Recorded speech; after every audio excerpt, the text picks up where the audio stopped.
Test, test, test, test one.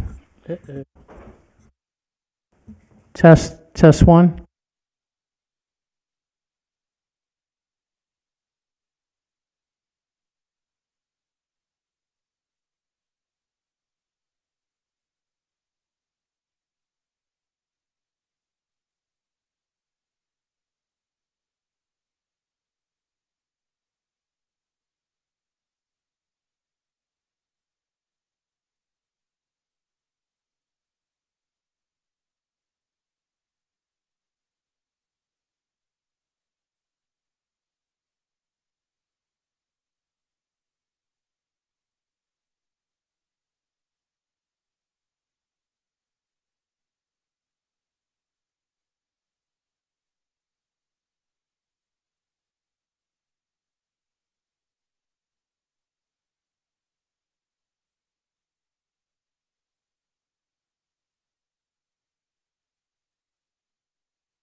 Welcome all of you to the Boulder City Council meeting. Appreciate everybody being here. We'll start out with calling to order and confirmation of the posting and roll call. Madam City Clerk.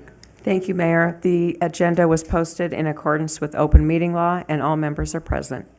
Thank you, and we'll rise for the invocation and the Pledge of Allegiance. Ed Bruning of Our Savior Lutheran Church will offer the invocation. Thank you, Pastor. Almighty God, creator of life and author of grace, posted before us is a four-way test of good citizenship and good governance. And it reminds us that you have said that all that you truly require of us is that we act justly, love mercy, and walk humbly with you.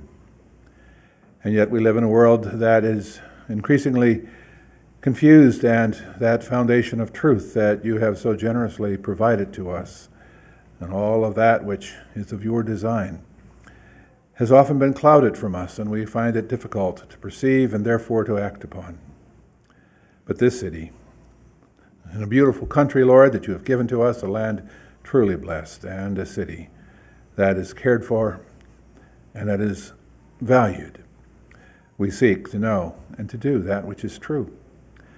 Tonight's consultations and all of the deliberations that are held in that manner, that we would be wise, that we would be mature, and that we would work for the benefit of all. Bless these consultations and discussions. Bless all of the intentions and desires that come before this council. And bless us chiefly, Lord, with the joy of your salvation. In Jesus' name, amen. Amen. Please join us for the Pledge of Allegiance. I pledge Allegiance to the flag of the United States of America and to the republic for which it stands, one nation, under God, indivisible, with liberty and justice for all.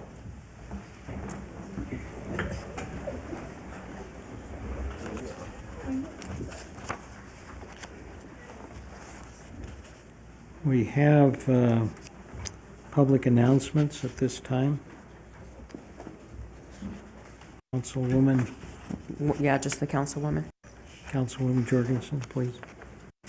Thank you. Yes, I have a City of Boulder City proclamation, Office of the Mayor. Whereas the Americans with Disability Act was signed into law on July 26, 1990, establishing a national mandate to ensure the civil rights of people with disabilities, and whereas the ADA has expanded opportunities by improving access, reducing barriers, changing perceptions, and increasing opportunities for independent living for 61 million Americans. And whereas the nation commemorates the 33rd anniversary of the Americans with Disabilities Act this month, reflecting on where we're and celebrating the progress that has been made, and whereas the City of Boulder City recently formed Accessible BC, a working group to develop recommendations that will be presented to the city manager to improve accessibility and usability of future city public works and building projects. And whereas City Council encourages people to reaffirm the principles of equality and inclusion laid out in the ADA and recommit our efforts to reach full ADA compliance so that every person in our city has the opportunity to succeed. And now, therefore, I, Joe Hardy, but me speaking, Mayor of Boulder City, Nevada, do hereby proclaim July 26, 2023, as the commemoration of the Americans with Disability Act. Do we do in witness of? No. I am really thankful, actually, that Mayor Hardy gave me the opportunity to read that. I don't know how many of you know, but my third daughter, Aubrey, has Down syndrome and autism, and so this is something near and dear to my heart, and it's very exciting for me to see that we, as the City of Boulder City, are recognizing this and recognizing the 5 great members of our new Accessible BC. If I say your names wrong, I really apologize, but I want you to know from us up here how much we appreciate your willingness to be able to help us be an accessible city. And it's John Curtin, Cindy Swanson, Pam Triolo, Kendra Howard, and Anita France. So thank you so much. I have a photo up. A photo op. We'll Will you please come up? meet you right there.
Volleyball. Want me to move? Oh, yeah. All of them. yes, All of them. I guess I will take on the responsibilities from this point forward. So do we have any public comment? Remember that, Just volleyball on the just- proclamations. oh, but that and- comes, do we do that now, or that comes later in the agenda? Okay, so you're okay. Okay, I'm okay, I'm not. Right. Any other public announcements? We now open it for public comment. If you can come forward, those that are present, if not, call 702-589-9629 and state your name and take as much as the 5 minutes as you would like.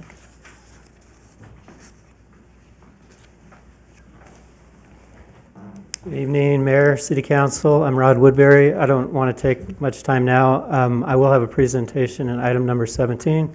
I represent the Boulder City Airport Association. There are a few here tonight. I just wondered if you would like their public comment now, or would you rather open it up during item number 17?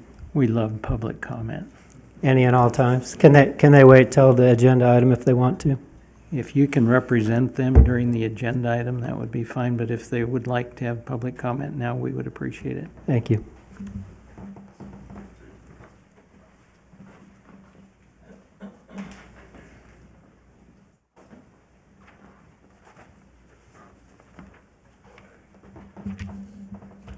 My name's Kurt Goodfellow, 31-year Boulder City resident, 40-year pilot. I just want to comment on what's coming up tonight on the hangar ground leases. And for the last 10-plus years, the city, both staff and council, have encouraged investment in the hangars by consistently indicating that it fully intended to extend ground leases. Many, if not most, of the current hangar owners invested in recent years based on the city's encouragement. And I don't think I'm overstating that. And there's plenty of people who would be willing to share if you'd like more information on that. And to keep this quick, the previous council to this one came along, and in 2020 decided to go against that and take 28 of the first hangars when the leases came due, causing irreparable damage to the owners. And then, to add insult to injury, they completed what most consider to be an inflated appraisal done, and they began charging those hangars owners $4.60 a square foot per year, about a tenfold increase to rent their own hangars. And many, in their frustration, sold their aircraft and moved away. And it was a sad time. And throughout all this, the Airport Advisory Committee was never consulted, nor have we been consulted since on any of these items. The new City Council has indicated that it hopes to maybe prevent some of these wrongs from happening again, and has expressed an interest in extending these ground leases. And in so doing, has recently asked for comparables. There's been a lot of noise about that you wanted to see comparables. And so, to that end, the request resulted in the Aeroplex market study, which the city funded. And those comps were all agreed upon and provided by Aeroplex at the city's request, and then agreed upon by the hangar owners. So everybody's in agreement that these comps are true comps. They're fair and they're true. And we know from those comps that the average price on the comparable airports per square foot for a ground lease for a hangar is 38 cents a square foot. And we know that. And I think more will be talked about that later. And so, you know, obviously, we're paying more than that. We have been paying more than that for quite some time in Boulder City, so that no one can say that we've been ripping the city off, because we haven't. We've been paying substantially more than that. And but because we'd like these leases to be extended, we've presented to the city a couple of different options that would bring a lot more value to the city, which is what the city wants from the renewal of these leases, is value. And one of those includes approximately 5,000, depending on the square footage. It'd be more than that on a number of them, but no less than 5,000 per hangar as a lease extension fee that would add value to the city. And then a heavily increased per year lease rate also at a rate of 55 cents plus or minus was brought forward. And there's other options available, such as forgetting about the $5,000 fee and just going 80 cents per foot per year for the 20-year term, which is more than fair, especially given what the appraisals are. And it seems like such a big deal was made about appraisals and how important it was to have comps. And now we've got staff trying to convince you that you need to charge $2.59, from what I understand, per square foot per year for these hangar land leases, which is an outrageous price when it seems so important in the beginning to staff and to yourselves to have these comps. So we're going many, many times over on the comps, and I can't figure out why that needs to be. Staff seems to think that this is required to operate the airport, and that is simply not true. If it were, then why would all the comparable airports be charging 38 cents a square foot on average? And if you'll recall, I'd like all of us to remember that the BC airport was self-sustaining before taking over the 28 hangars in 2020. It was self-sustaining. We were assured that by many different city staff members. And after taking over those 28 hangars and receiving $2.7 million in free COVID money, now they're pleading poverty.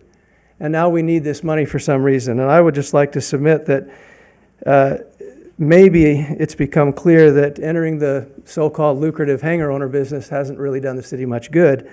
And I believe that with the help of the AAC, this airport can easily be self-sustaining without taking it all from the hangar owners.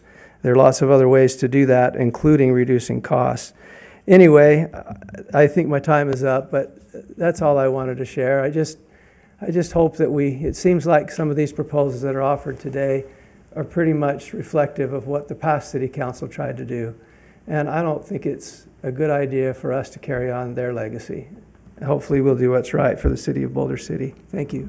Thank you, Mr. Goodfellow. If you could leave your in writing with the clerk, we can have that put in the record as well. Thank you. Thank you. Appreciate it. Anyone else here like to come forward?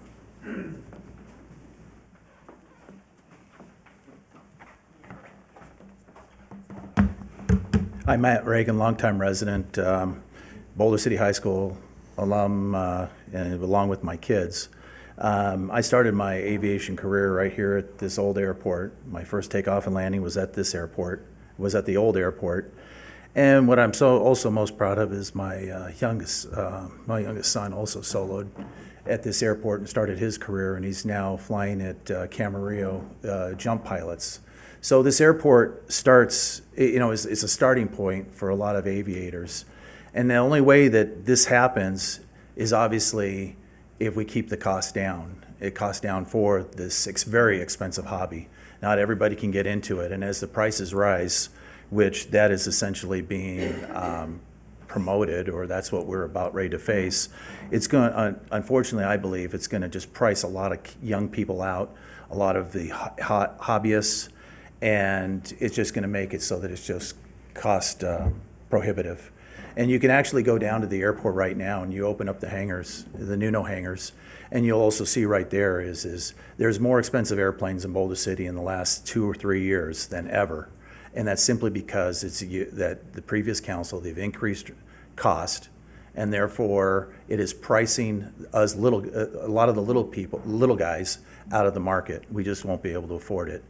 What is now being floated is almost like a 6 times increase in our lease rates. And it's just going to put us out of it is because we've already purchased the hangars. So that is a segue into what are we actually talking about today. If you go down to the ramp and go down let's say to the parking, you'll see airplanes lined up. If you look at each airplane, just picture a box going right over that hangar, or right over that airplane. Currently, that ground lease for just to sit out there on the ramp is about $80 a month. That's about the same amount that we actually pay currently today on a lease rate. So we're not taking any more land, we're not taking any more space, and the irony of it all is the current ramp actually uses expenses of Boulder City. It's a lit ramp, it's has asphalt, so there actually is an expense to Boulder City. So we're really just paying whatever the market is. Now, so let's go to what that is Mr. Goodfellow alluded to as far as the cost-wise. If you look down on that chart, the most expensive airport within those 10 is 50 cents a foot, and that's St. George, which was built approximately, I think in about 6-7 years ago. So naturally, they're new leases. They've had it. All the rest of the leases, on average, it's about, like you said, it's about 35 to 38 cents a foot. So all those municipalities function, and they are running their airports at an income of 38 cents a foot. So I think what we have to ask, and I certainly would, after my elected representatives, would like to hear them inquire as far as why is it that all these other municipalities can function and run their airports at 38 cents a foot, but Boulder City can't. Boulder City has to essentially have us, the hangar owners, the users, essentially make up for either its bad decision-making or it's something has happened or what has transpired in the last 10 years that has caused Boulder City Airport to be so expensive that we have to essentially increase our lease rates up to what, $259 in order for us to have to cover these costs. And so are you asking, so essentially what we're going to be doing is asking the citizens to bear the responsibility of, well, one is to accept that as a fact that they actually need the money, when other airports are doing just quite well at 38 cents a foot. And I think it's all there on that chart. And like I said, Mr. Goodfellow actually pointed out, is what was the point of having that data if it's not going to be followed or if it's not going to actually be recognized as far as what we're going to charge and what we need to actually spend or what we actually is for income, and which is on average. I know I'm bouncing all over this place, but so going back to it, as the offer that we made, that the hangar owners made, is going to comply with the four-way test here. Is we as hangar owners have been willing to and desiring to pay more, in fact, double our lease rates, and that's what we've been more than happy, which complies with the FAA mandates of getting value out of these hangars. And it complies also with this four-way test. You'll have more income to the city, and they'll bring goodwill. Thank you. Thank you. Please come forward.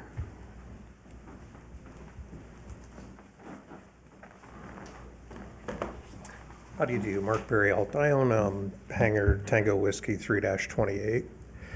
Retired military, 26 years active duty service, has all done in aviation. Currently fly corporate for MGM Resorts.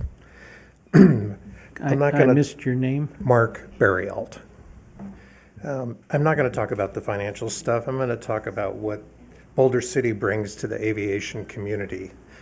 The main reason I purchased a hangar out here was because of the small town homegrown aviation aspects for Southern Nevada. And unlike anything else in the valley, there is no other aviation community like we have at Boulder City. Henderson has gone from trailers to corporate buildings in, 10 years?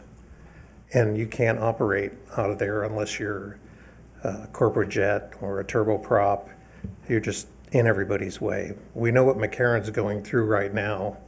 And after the accident at Henderson, They don't even want anybody working in the pattern there.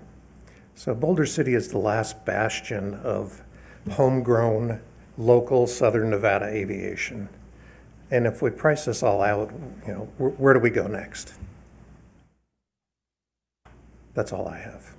Thank you, appreciate it. No one on the phone? Okay.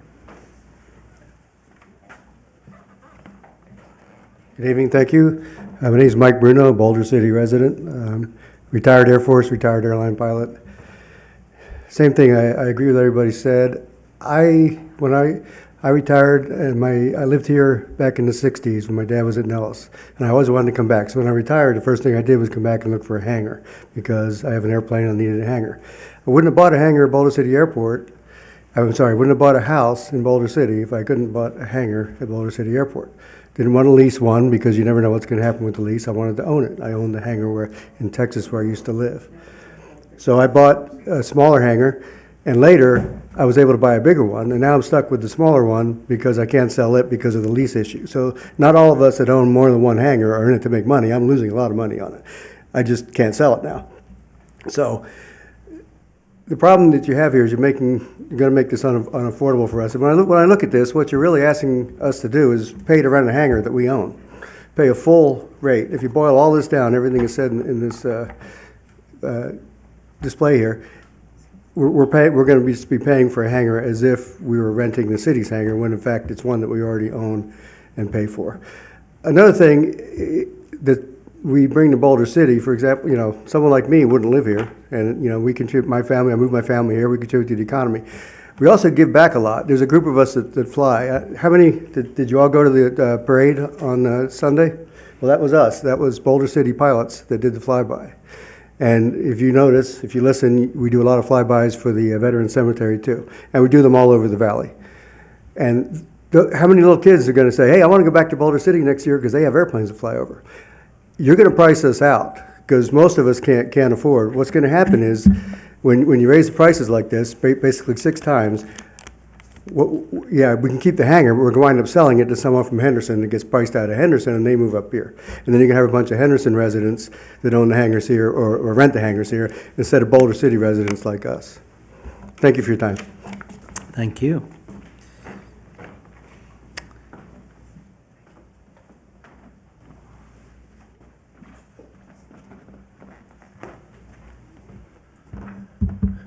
Mike Hickey, live here in Boulder City. I want to thank you guys for coming to the meeting at the pub. That was awesome. That was a very good discussion at the MUB building. I call it the pub. So it's a public use building, but it's the multi-use building. Anyway, but it was a nice discussion, and I do appreciate opening your eyes a little bit to it. But I agree with everything they said. The bringing people to the airport to learn the craft is important, and the cost, if it gets prohibitive, is people won't come out. I mean, I moved to Boulder City because I could buy that hangar, and I built my house in Boulder City. Been here for 23 years, 25 years almost. And I bought the hangar before it was built off the plat map, and that was the reason I came. It was a great move. We did exceptionally well. I commuted here to Los Angeles to fly for American Airlines for 30 years. I had 2 great kids that are from Boulder City, went off, got educated very well, and came back. One just bought a house in Boulder City. So it's a family thing. It's an issue of family to me. Boulder City is a great family, and I think we could keep it that way. We could keep it that. If you raise the price too much, all you're going to see out there is Lamborghinis and jets. Anyway, so thank you. Thank you for spending your time on this. Thank you. Anyone on the phone?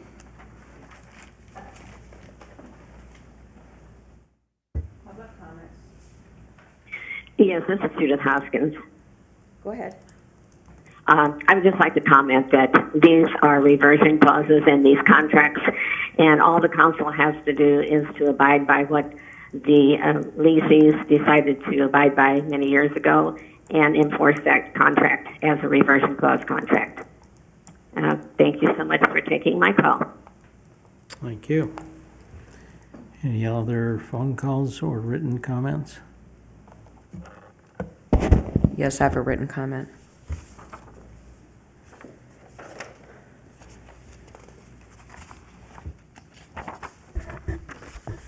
This public comment is in regards to the proposed utility rate increases. Boulder City Masonic Lodge, number 37, a historic organization in Boulder City, has a rich history dating back to 1932 and has consistently played a vital role in the community.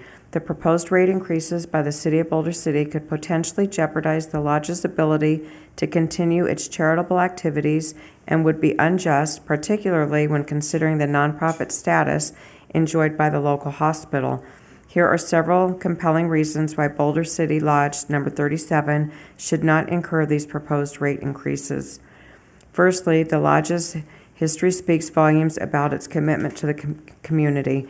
For more than 90 years, Boulder City Lodge number 37 and its appendant bodies have been actively involved in numerous charitable initiatives, supporting local organizations and organizing events that benefit this community. Its contributions have helped improve the lives of countless individuals and fostered a strong sense of unity among residents. The proposed rate increases would place an unnecessary burden on its members, hindering their ability to continue these impactful endeavors. Secondly, the lodge operates as a nonprofit organization, relying on its members to fund its charitable activities. Any increase in rates would directly impact on its financial stability and capacity to allocate funds for community initiatives. With limited resources, the lodge may be forced to scale back or even discontinue some of its programs and support for local charities. This would be a significant loss for our community, as the lodge has been a pillar of support for those in need for decades. Furthermore, the fact that the local hospital enjoys nonprofit status while operating for profit raises concerns about fairness and consistency. If a for-profit entity can maintain charitable status, it seems inequitable to impose rate increases on Boulder City Lodge number 37, which genuinely operates as a nonprofit entity and serves the community selflessly. The city should endure these decisions regarding rate increases and fair and consistent across different organizations, considering their specific circumstances and contributions. In addition to its long history and nonprofit status, Boulder City Lodge number 37 charitable contributions have a significant impact on the community. The lodge's support for local organizations, scholarships for students, and community events have helped create a vibrant and thriving community. By burdening the lodge with rate increases, the city risks undermining these positive impacts and eroding the community's well-being. Moreover, the proposed rate increase could lead to a decline in membership and participation within the lodge. Higher costs may discourage potential members from joining, and existing members who are predominantly Boulder City residents from renewing their membership. This in turn could result in reduced pool of volunteers, diminished resources for charitable contributions, and a weakened sense of community. The lodge's ability to serve the city effectively would be compromised if it struggles to attract and retain members due to financial constraints. In conclusion, Boulder City Lodge number 37 has a remarkable history of serving this community and providing essential charitable contributions. The proposed rate increases by the city would place unjust burden on the lodge, hindering its ability to continue its vital work. Considering the lodge nonprofit status, its significant impact on the community, and the inconsistency with the local hospital's charitable status, it is imperative that the city reconsider the proposed rate increases and work collaboratively with the lodge to find a fair and equitable solution. Preserving the lodge's ability to continue its charitable activities is not only crucial for the well-being of Boulder City, but also upholds the principles of fairness and justice. Thank you for your consideration on this matter. Jim Gianosa, Senior Warden, BC number 37, President, Boulder City Shrine Club. Thank you. Any other written comments? That or was it. Anyone on the phone or anyone present here in the room? Seeing none, thank you, Madam City Clerk. Do we have approval for the regular agenda or any changes, Madam City Clerk? Yes, thank you. I would request that item number 22A, consideration for Historic Preservation Commission, be removed from the agenda so it can be brought back at the next meeting. And is there a motion then to approve the regular agenda as suggested? I move to approve the regular agenda as suggested with the removal of 21A. And is there a second? I'll second. Any discussion? 22A. Any discussion? All those in favor say aye. Aye. Aye. Any opposed, say nay. Unanimous. Thank you. And then for possible action, approval of the consent agenda. Do I have a motion? Move to approve. Moved, I'll second. moved and seconded. Any discussion? Seeing none. All those in favor say aye. Aye. Any opposed, say nay. Thank you. Motion approved for the consent agenda. We'll move to the regular agenda presentations now. Councilwoman Jorgensen. I'm getting the good parts tonight, so I get the opportunity to congratulate and introduce the girls volleyball team from Boulder City High School. They won their, I think it's the fourth and the last 5 years, Boulder City's volleyball girls 3A championship. And that's good coaching and good girls participating. We're super proud of you. Please come on up, and we have a little something for you.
Alrighty, ready?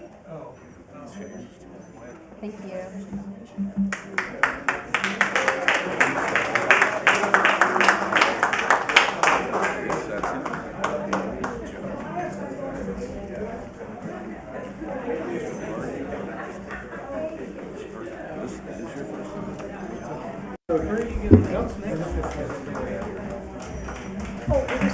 Congratulations, girls, and thank you for coming and seeing what city government's all about. We're just standing? Yeah. Carry on. Okay, very, very good. Our second presentation is, I'm going to give you a little history of this individual, is going to go to Taylor. I got to put it a little closer. Taylor Blanchard for being crowned Miss Nevada 2023. And as she comes up, I'll let you know that Miss Blanchard is a native of Nevada, growing up in our hometown of Boulder City, so we're so proud. She attended Grace Christian Academy in Boulder City and then graduated as a violin major at Las Vegas Academy in 2018. She's recently graduated from the University of Alabama on scholarship, earning her combined bachelor's and master's degree in communication. Taylor's community service initiative is Text to Regret. And she's created the Internet Safety Campaign as a way to educate youth about the risk of being involved with texting and the emotional and legal consequences surrounding it. So we're so proud of you, and thank you for representing us. And she will represent Nevada for Miss USA title.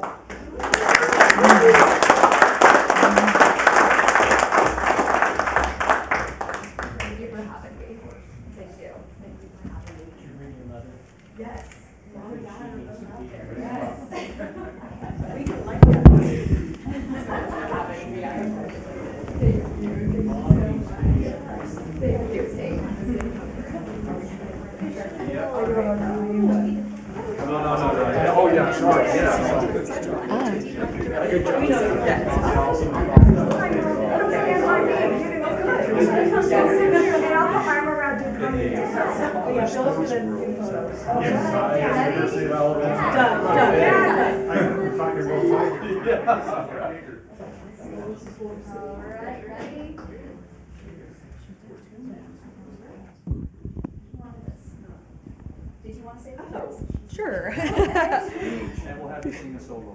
All right. Good thing I do not sing. I play the violin, so I could probably do that if I had it here with me. But I want to first and foremost say thank you to everybody here. It's a pleasure being honored by City Council. And being here as Miss Nevada is surreal enough, but now to be here means so much. And the city of Boulder City has meant so much to me over my entire life. You guys just heard that I went to Grace Christian Academy. I was born and raised here, and Boulder City continues to show me what community means. And the Miss America opportunity focuses largely on community service and connecting with other people and allowing that to be a major part of everyone's life, especially for the young women involved. And I can firmly say that I do not think I would have received that kind of foundation in my life if it weren't for my parents, Doug and Cindy Blatchford. So a big round of applause for them because they got me here. But I also would not have received that foundation without the city of Boulder City, and I would not have been able to advocate for the things I'm passionate about, like internet safety education. And I know that when I'm on the Miss America stage in January of 2024, I will be thinking about the citizens of Boulder City and what this community has meant to me over the last several years. So thank all of you for being here, and thank you so much for allowing me to come in.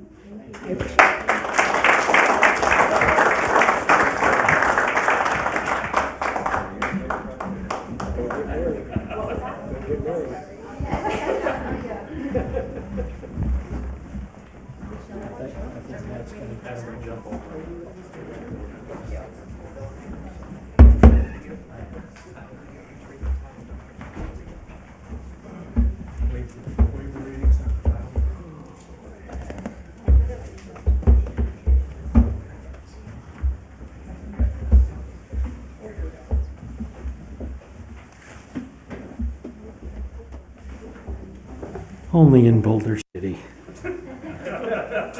That's great, thank you. Appreciate parents who have had a wonderful investment. Thank you all. We will now move to our regular agenda. Or no, we still have, we're done with the presentations, regular agenda. Bills on number 13. So these will be introduction of bills, and I would accept a motion to introduce bill number 1961 and waive the reading except for title. So moved. Thank you. Bill number 1961, an ordinance of the City of Boulder City, Nevada to amend the zoning map to rezone tract 354 at 115 Castle Montana Court from GP Government Park to R110 Single Family Residential AM 23-364. This matter will be considered at the August 8th, 2023 City Council meeting.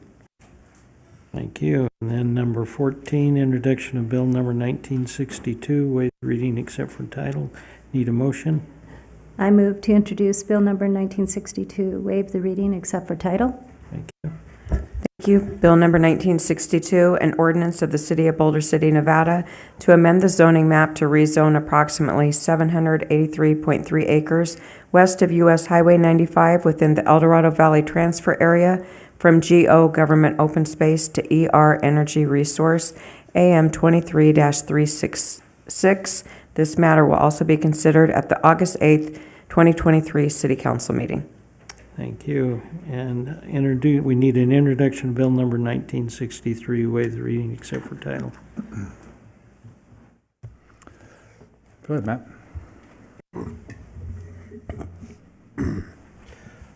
I move to introduce bill number 1963 and waive the reading except for title.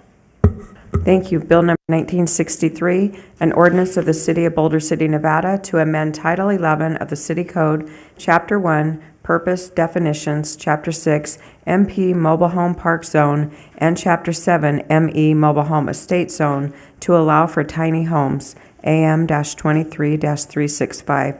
Bill number 1963 will be considered at the August 8th, 2023 City Council meeting.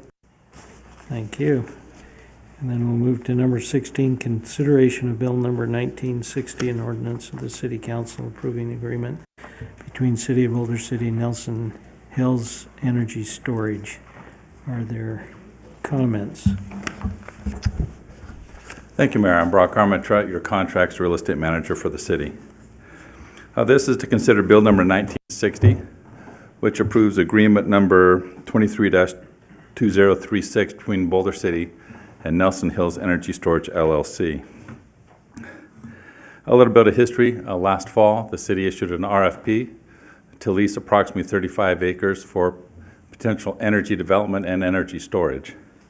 We received 5 responses, and then earlier this year, the city selected, I want to say it right, Boulevard Associates, LLC, as the responsible responding party.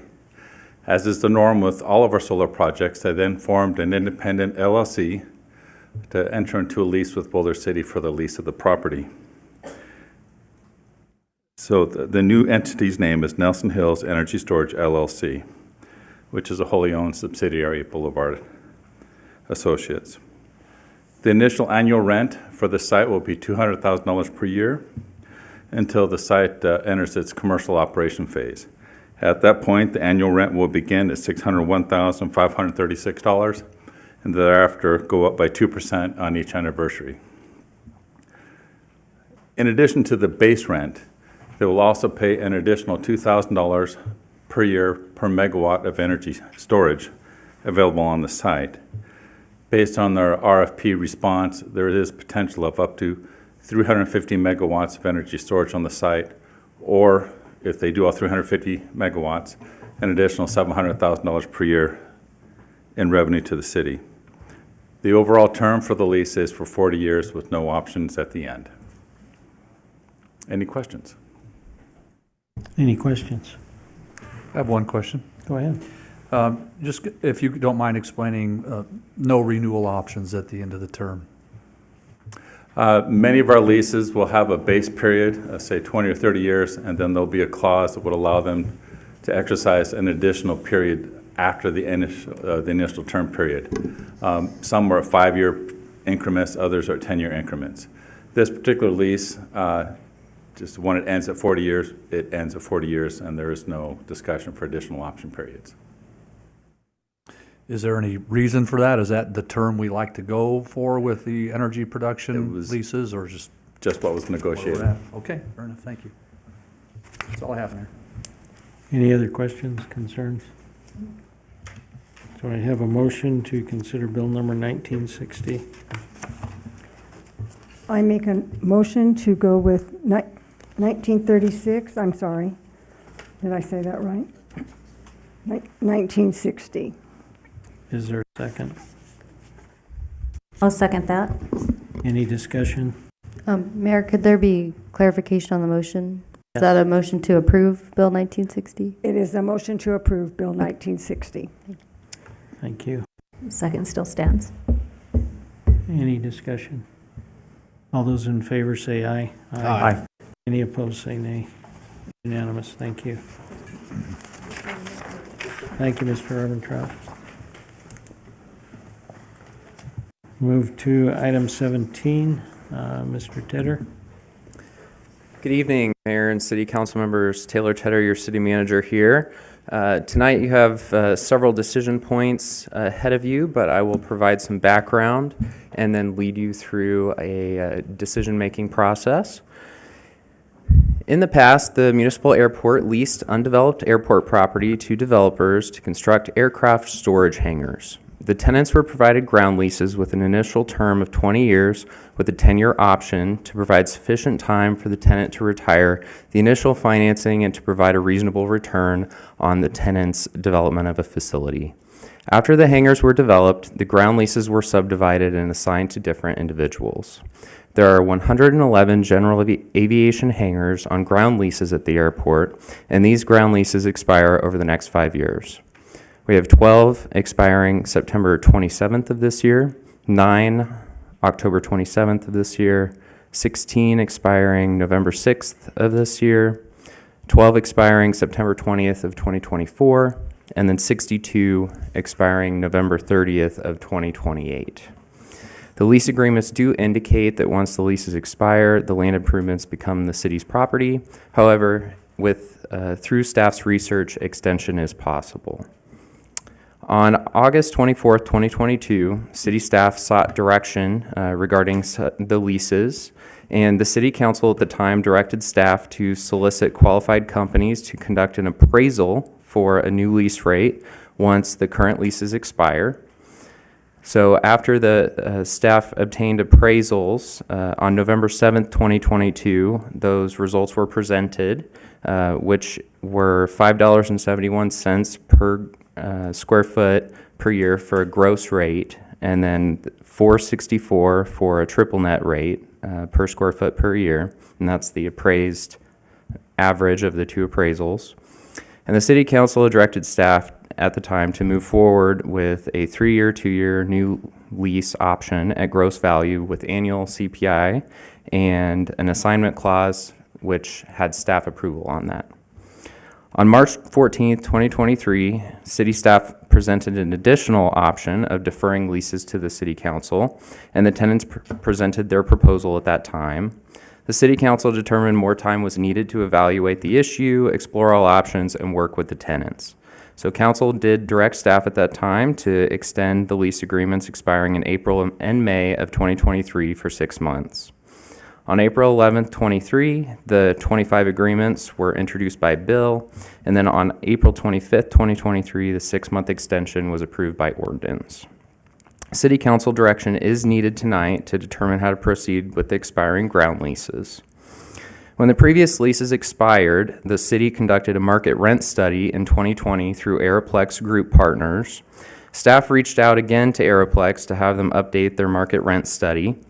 Staff and representatives of the tenants collaborated to determine criteria for determining the comparable airports. Aeroplex compiled a list of comparable airports, and 10 were selected, and that was also agreed upon by representatives of the tenants, and surveyed for improved land and building rental rates.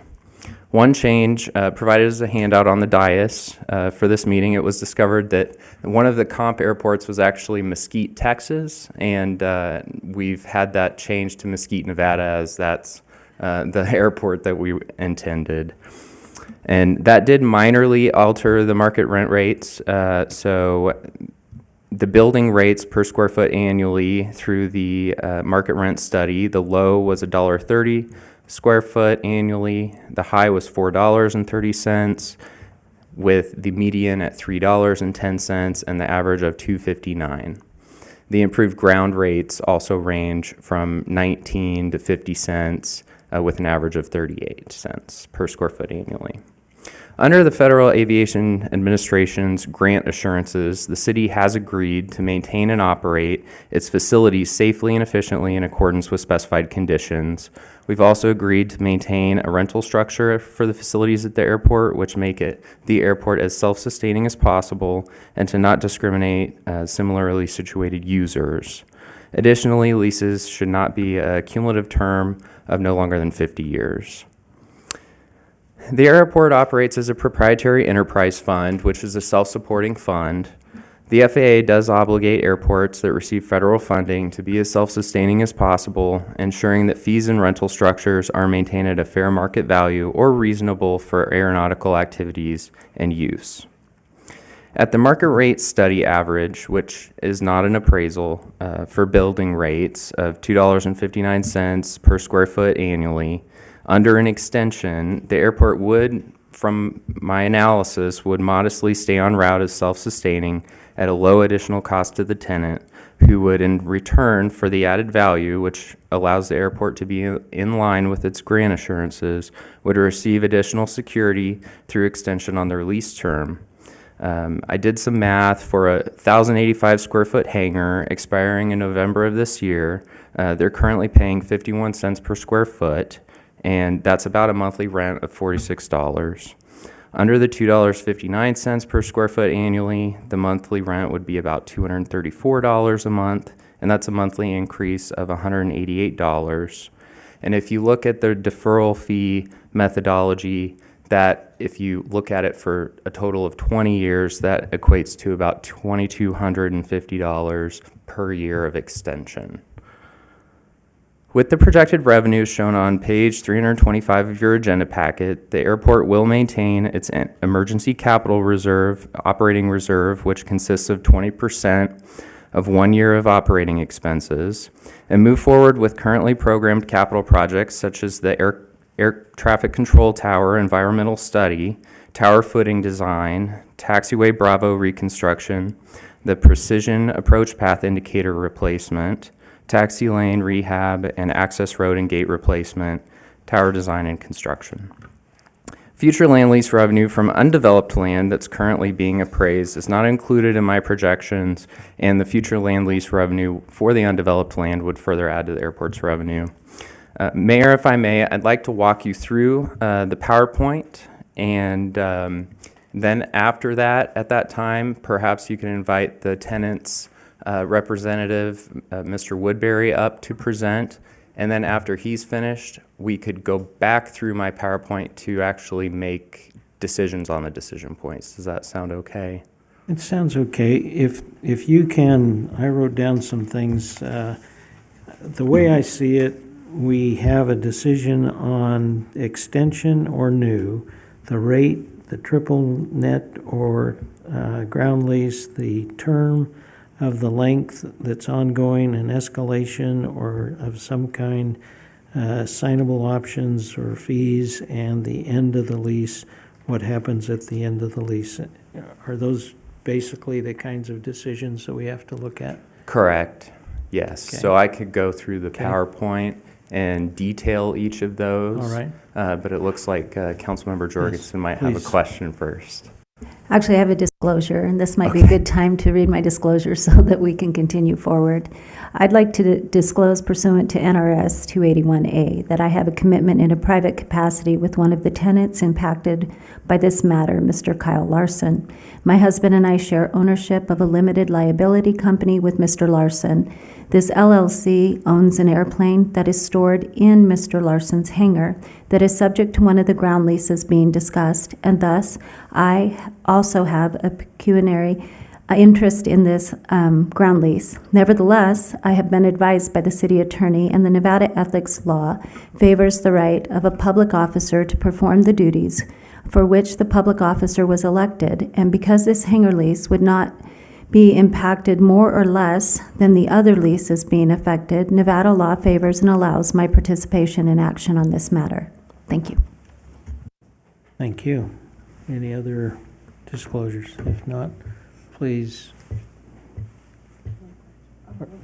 Okay. Just for clarification, under this report here, where it says current building rental rates per square foot annually, was that for hangars that have been taken back, or those that was that for hangars that had their 20-year term and was up? For which portion? For where it says current building rental rates per square foot annually, is that price for the buildings that have reverted back to the city, or those was that the rental rate for the current leases after they've gone through their 20 or 30 years? So we have Kurt Castagna here who okay. did that study for us, so perhaps if he would like to clarify on that piece. Did you understand what I said, Kurt? Good evening, Mayor, members of the council. If you don't mind repeating that, just so Okay, so on the middle column, it says current building rental rates per square foot annually.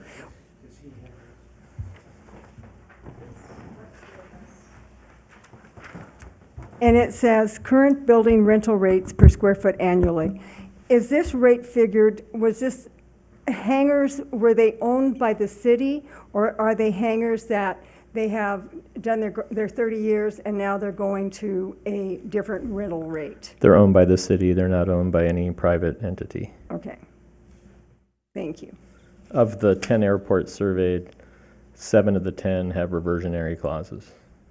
Okay, and these have all reverted back to the city? All of these have, yes. And that's the rate that they're charging? They're being leased directly by the city, not by a third party. Okay.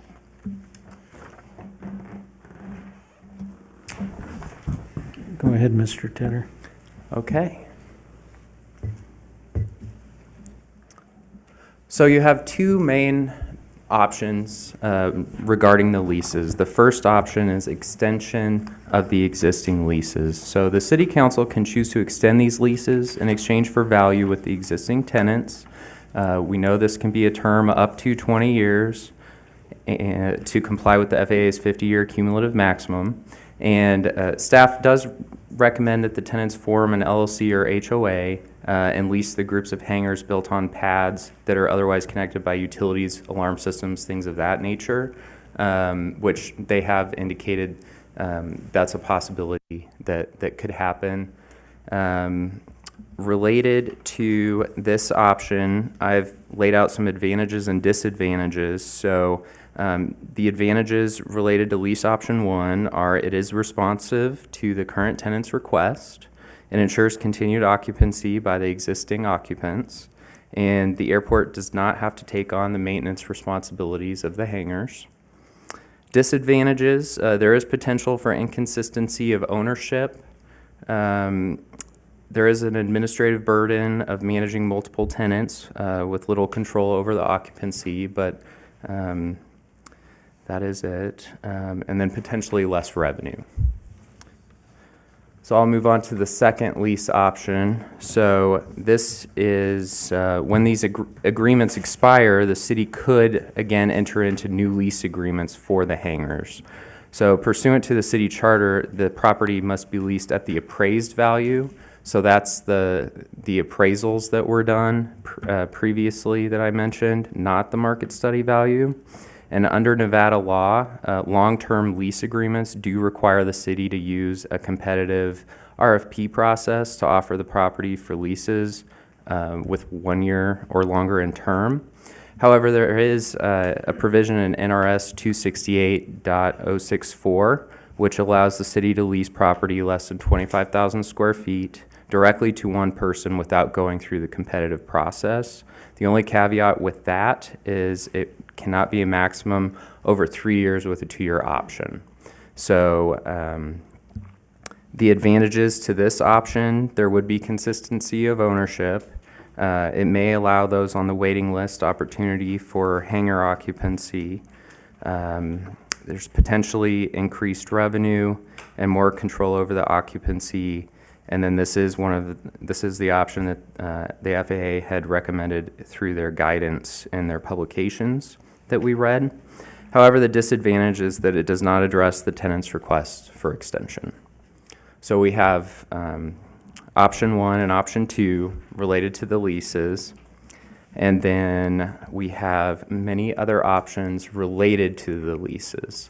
And these options might change a little bit depending on which of the 2 lease options you want to go with, whether it's extension or new leases.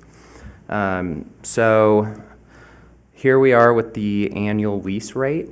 So I put the excerpt from the Aeroplex analysis. And so building rate, the building rental rate, there are advantages to this. It captures value for the extension. It provides a fair and reasonable rate for the extension, less than the value the buildings were previously appraised for by the licensed appraisal companies, and it is a triple net rate. Disadvantages include the current tenants may believe that the improved land rate is more appropriate, and then the improved land rate, which only accounts for utilities on the site, not the actual hangar improvement on the site. The advantage is that the current tenants would be happy And then disadvantages, it would potentially open the city up for claims of economic discrimination by the other 28 hangar tenants that rent at the full market value. It would be less revenue for the airport, possibly requiring the airport to defer maintenance. It could potentially drive fair market rate down for any new hangars that will be built, making it a less desirable opportunity for developers on vacant land that could potentially have new hangars built on that.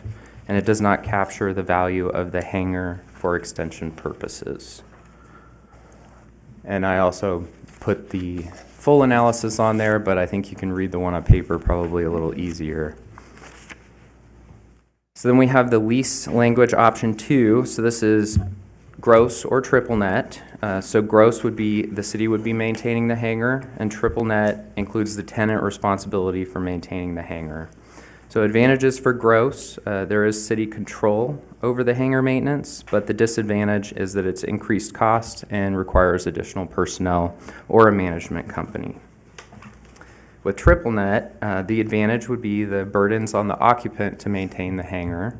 The disadvantage is that there are more inspections and contact that may be required to ensure compliance with the lease, and the common area needs will need enforcement language in the lease. So your next decision point will be term length, and with an extension, you can do the 20-year maximum. You can do it in different chunks. You could do a 10 plus 10, you could do a 10 plus 5 plus 5, or however you would like to split that up. Or you can do 5-year options, other options, as long as it doesn't exceed the 20-year maximum. Advantages of a shorter term would allow that the city would take ownership of the hangar sooner, potentially generating more revenue for the city in the long term. Additionally, individuals on the waiting list may have more opportunities to potentially rent a hangar. If the city did shorter terms with option periods and made the lease non-assignable, that would also further encourage fungibility of the property. A new lease, month-to-month or 3 or 2-year options, they can only be that 3 years with 1 2-year renewal option.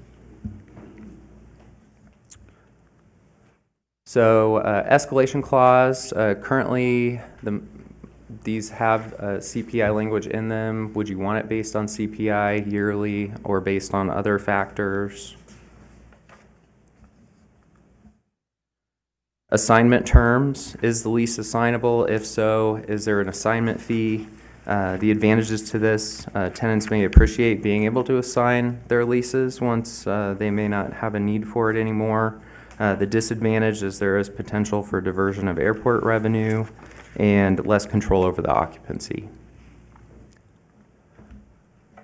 Your next decision point is sublease terms. May the lease be sublet? Is there a fee for the sublease?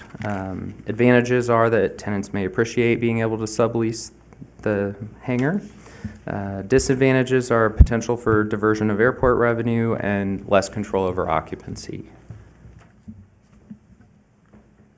And then the last decision point on the lease language that we have for you is what happens at the end of the lease term. And of course, this is kind of dependent on whether it's the extension or the lease option. FAA recommendations include removal of the improvements, acquirement clauses, or reinvestment. So if the hangars are extended, staff does recommend hangar acquirement as the end of the lease. So that is the PowerPoint that I have for you, walking you through all the different decisions that you'll have to make this evening. So I will let the mayor decide what's next, and then whenever you're ready, I will go back through that again with you and discussion and go forward. Thank you. Any questions right now? I have one, Go ahead. sorry. So of all the leases that are over here under, well, goes back to the chart, so maybe we want to have Kurt come back up.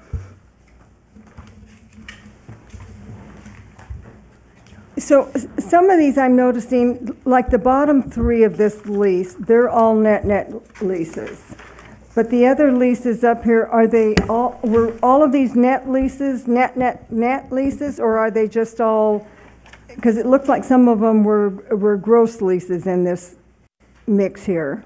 It's a mixture of gross and net. Okay, so of just the net leases that the city have taken back, that would be these bottom three, which was $3, $3.36, and $1.30. The rest of them are all, Correct. Generally, the gross leases reflect a higher amount. okay. Okay, thank you. You're welcome. Not sure which yours is mine. Any other questions No, of that Kurt or that was my final question. Mr. Tedder? So we'd invite up at this point if Mr. Woodbury would like to come up and represent.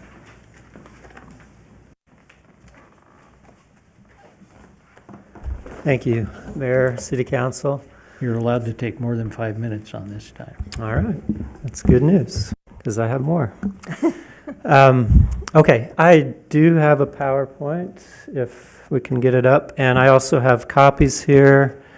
When we get to what I think is the crux of the issue, I'm trying to dumb it down, because that's just the way I think. Would you like copies to look at as well, or do you want to just look at it on the screen? We actually don't take personal offense to any of those terms.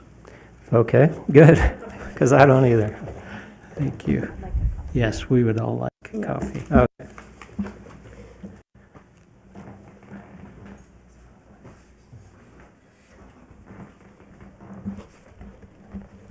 Thank you.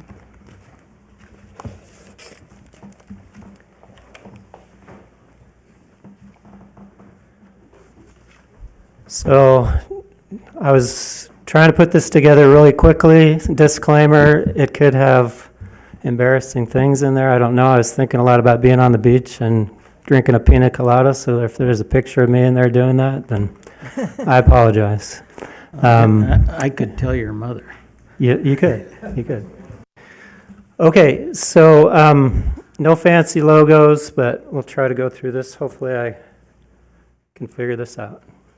All right, I will try not to spend too much time on anything that's been said already, repetitive that you may have seen last time, but I'll move quickly through some of these. We are the Boulder City Airport Association. There are 25 leases that were expiring in April and May now. Those are October and November. And in addition to that, we represent about 25 others, so over 50 total. Two issues tonight that you've heard about: the contract options, extension or reversion, and then what the terms are going to be of that contract. First, reversion. Are we going to continue the business of owning hangars and renting them out? Or are we going to have the airport, the type of airport that we want, the small town, family-friendly, not the exclusive type of airport that it's starting to turn into, as you've heard already, and that some of those exclusive on the appraisals, we had a lot of exclusive airports on there that aren't on this current survey that was done. So you have 111 ground leases that expire over the next 5 years. The question is, who owns the hangars when that happens, or when they terminate earlier? The staff puts in their agenda packet some language that says that hangars shall become the property of the city upon termination. Again, pretty clear in those ones, but there are lots of other leases that don't say that. They differentiate between personal property and real property. They say the city keeps the real property, but the hangar owners, they keep the personal property, and they get to remove that personal property.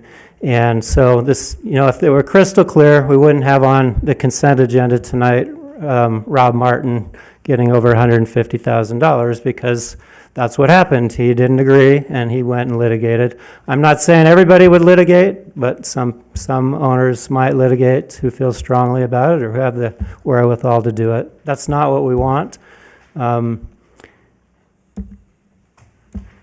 Okay, so option number one is extension. And these leases were executed 30 years ago. The FAA has a max of 50 years total. That it's a guideline without any further justification. So we're trying to stay within that until we get to that point, 20 years from now. Then you can cross that bridge if you need to, as to whether they would allow more than that. Staff says the extension should be in exchange for value. We, the hangar owners, agree with that as long as it's reasonable. Under option number two, the city would attempt to take over ownership of those hangars and then lease them back either to the existing owners, if whoever wanted to do that, or seek new tenants. As has been said, although maybe a little bit more succinctly here, NRS 268 as well as the city charter require that there's a competitive bidding process unless you do these tiny little leases of 3 years with a 2-year extension option. And none of the existing hangar owners want that. We don't think that the city should want that either. Reversion's being talked about all around the country, everywhere, but almost no airports are really doing it. And we asked for examples of that last time when we were here back in March, and there just aren't that many that are happening, and including the 10 that Aeroplex recently surveyed. If you look at the part of the agenda that was in there, I don't know if staff created it or Aeroplex created it, but there was an item by item of the 10 airports, and it said, reversion hasn't been exercised, reversion hasn't been exercised. There's maybe lots of reasons for that, but one of it is it's experimental. Nobody's really doing it yet. Reversion's completely incompatible with the mutual goals that we have as the Boulder City Airport Association as well as the city. And those include making the airport merely self-sustaining. It's an enterprise fund. That's all it's supposed to be. It's not supposed to be a big cash cow for the city. Being true to the kind of airport we want to be, small town, family friendly. Everybody gets to use it, not a high-end exclusive executive airport. Reducing conflicts, including lawsuits. And fostering consistency and uniformity for everybody, all the tenants, all the users, without discrimination. It's just not a good idea. So again, we want to be that family-friendly, small-town recreational airport. We did this market study in these past 2 months for that very reason. And in Aeroplex's report, or actually in the staff report, the city council quotes, City Council specifically directed staff to work with the tenants on a collaborative resolution. Staff reached out to Aeroplex to have them update their market rent study. Staff and representatives of the tenants collaborated. We also agreed on the comparable airports. And so this was the collaborative effort that you directed that we should do. This is what we should be focusing on tonight, is that collaborative effort, not these past studies, not the past appraisals, not the old even Aeroplex study necessarily. It should be this study. That's what kind of these 500 other pages in your agenda packet were about. A lot of things that I don't think were directly relevant to what we're talking about tonight. So we did collaborate. You don't have this list in front of you. We didn't even have the list when the revised list when we selected these 10 airports, but it turns out we got this list after the fact that 6 of the 10 airports we selected ended up being among the top 11 on Aeroplex's list of similar airports to Boulder City. And so there truly are comps. They're comparable comps. They have in common with these other airports the types of uses, the location proximity to Boulder City, the airport acreage, things like runway capacity, annual operations, and other things like that.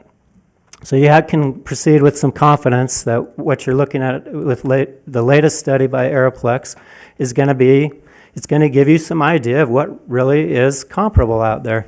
And again, that's why we should be focusing on that. We axed out, Auburn, that the staff and Aeroplex wanted before. That's 750 miles away in the state of Washington. If we would have left the one on Mesquite in Texas in there, that would have been even further away, right? And it axed out these executive airports like North Las Vegas and Henderson Executive and others that really aren't comparable to what we want to be. We picked the criteria, and this current study that we're doing is the comp study. It's the one that has the comparable airports on there. We wanted more airports, but we didn't get them. That's okay. We had 10. The FAA agrees that comp studies are the best way to come up with rates. From Aeroplex's rent study analysis, consistent with FAA's rates and charges policies for aeronautical rate setting, the most accurate and effective methodology for establishing market rents is through the assessment of rental rates at similar and comparable airports. That's what we just did. That's what every single one of you asked for when I talked to you a few months ago. It's why we did it in the first place. That's why we should be focusing on just that. It's the best tool we have to figure out the direction we should go. And so here's a summary of the results. Again, just in a little bit different format than you have them, but city-owned building rental rate, those are city-owned, and I'm going to get into that a little bit. That's a city-owned rate. 130, and by the way, the high, 430, guess where that is? Boulder City already. So we're way off the charts already on the high on that. The average is 259. The improved land rate, the low is 19 cents, high 50, and the average is 38. So I want to kind of walk you through just interpreting what that Aeroplex study is, specifically with respect to the two rates that they got. One is the city-owned building rental rate, and the other one is the improved land rate, and what those mean. The hangar owners actually asked for 15 to 30 airports to be surveyed, and we asked for also the unimproved land rate. We didn't get that. The city manager came back and said, we're not going to do that. I don't know all the reasons why. One of the reasons was it's too expensive to do. So we got what we got, and that's fine. We got 10 airports that only have the improved land rate and the city-owned building rental rate, but not the ground lease rate or the unimproved land rate. But we're still going to go through what those mean. So an important principle to remember here is the city cannot lease or rent out anything that it doesn't own. It's impossible. It makes sense, doesn't it? That's a common sense thing. You can't rent something to somebody else that you don't already own. If you own land, you can lease land. If you own land plus infrastructure improvements like the access, taxiways, streets to get there, things like that, utilities, you can lease those things out. You can rent buildings if you own the buildings, but you can't do it if you don't own them. It's common sense, right? It's impossible to rent a building if you don't own the building. And that's going to be important as we're walking through this. So 3 types of rates that were actually in Aeroplex's 2019-2020 survey. There was the unimproved, again, the improved, and the city-owned. Unimproved land rates are the ground-only rates. They're ground lease rates. You charge that for vacant land with nothing on it. It's just bare land. Improved land rates charges not only for the land, but then it includes the infrastructure that goes with that. And again, that can include utilities that are brought to the property. That can include the access rights to get there, both the aeronautical access rights as well as the land access rights. So access to, getting your airplane off the ground to the runways, access to the airport from your houses, the taxiways to get there and all those things. Those are included as part of the improved land rate. City-owned building rental rate is just what it sounds like. You have to own the building to be able to rent it out and charge for it, right? And you just heard Mr. Costanza answer the question as to whether those rates were city-owned rates. Yes, they are. It has to be. There's no other way you could do it. You cannot rent something that you don't own. Okay, so a city-owned building rate would only apply when the city owns the building. Again, that makes sense. Such as if the city constructs the building in the first place, that happens sometimes. Or if, in the case of reversion, where somebody else constructs it and then the city takes it back at some point in the future. And that would be option number 2 under the staff's proposal. On the other hand, a city-owned building rate would not, and in fact cannot, apply to a ground lease extension like option number 1. It's impossible. You can't do that for something that you... Did I do that? Did I knock that off? Oh, there we go. You can't do that for something that you don't own, right? You have to own it to be able to charge that rate. So it's if you decide to charge the city-owned building rate for something that's not that, at least you need to know that you're doing that, because that's not the rate you're allowed to charge. That's not the rate that was surveyed. You can only do that if you own the building. All right, so let's see. Make sure I'm going the right direction here. Okay, so improved land rates versus city-owned building rates again. The appropriate rate for option number 1 is not then the city-owned building rate. It is instead the improved land rate, because you're extending a ground lease with some infrastructure attached to that. You're not taking the ownership back and then re-renting it out like you do own it. That's the only way you can charge the higher rate without justification, right? And we understand that there's some additional, monetary compensation that should go into it, an extension fee of some sort to have the right to additional years there, but it's not the reversion rate. It's not the city-owned rate. Mr. Castagna, back in his 2019-2020 survey of, I think it was 25 or 30 airports, said that when he was talking to Rob Martin in this email right here. I don't know if you can see it. It's got the underline of improved land rates, but out to the side I put it here. Any extension or new lease for your 6 buildings, Mr. Martin, / 28 units in your current ground lease will convert the rate to an improved land rate. Extension goes to an improved land rate. It doesn't go to a city-owned building rate. Again, the city doesn't own the building. It can't charge that rate. I think there's some backpedaling that's going on now as to, how do we justify that statement that was made back in 2019 and 2020. But again, it just doesn't make sense if you think in the dumbed down way I do. You can't do that if you don't own the building itself. Okay, so here's the comparisons between what the city currently charges and the survey average for building rental rates, again, city-owned. City currently charges at least $430, at least that's what was put on the survey, and they were asking last time for you in March to charge us over $5 a square foot for this extension. The survey average, even for the city-owned building, the reversion rate here, you take it back and now you own it and then you lease it out.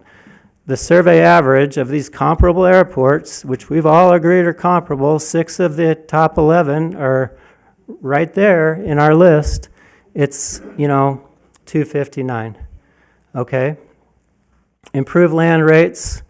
Boulder City actually doesn't have an improved land rate, and I'm not exactly sure how we came up with the 40 cents, but I think it was kind of an estimate of what it would be based on our current ground lease rates. I know several of the ground lease rates that we currently have are much higher than 40 cents a square foot, including some of these that are up for extension now. and we have some that were taken, well, I'm not sure about the 20, the prior ones that were taken back, but we have rates all over the place. So if the FAA really cared that much about getting in our business, we've got rates that are way down here, and we got rates that are like over $1 a square foot, and they thought, we're going to get in your business and worry about discrimination. They'd already been in our business because we got a whole gamut of them. This is just kind of the average. So anyway, the survey average isn't that much different on whatever 40 cents came from and the survey average. Okay, so our proposal, the hangar owner's proposal, is that we're willing to pay substantially more than the 38 cents a square foot. In fact, twice as much. Approximately. We already offered that at the March meeting, 55 cents a square foot for the ground, or an improved land rate, plus an additional extension fee of $4.50 per square foot. So that $4.50 over 20 years amounts to about 22.5 cents a square foot. So you add those together, 55 plus 22.5, and you get the 77.5 cents a square foot rate. That's double what the average is right now. Staff, on the other hand, wants to charge, and I think it's wrong now. I had 9 times in there. That's what it was before we caught the mesquite thing. I think it's gone down to about 7 times that now, and 6 times what we're already paying for just for the ground lease. So the chart on the following screen is going to kind of compare.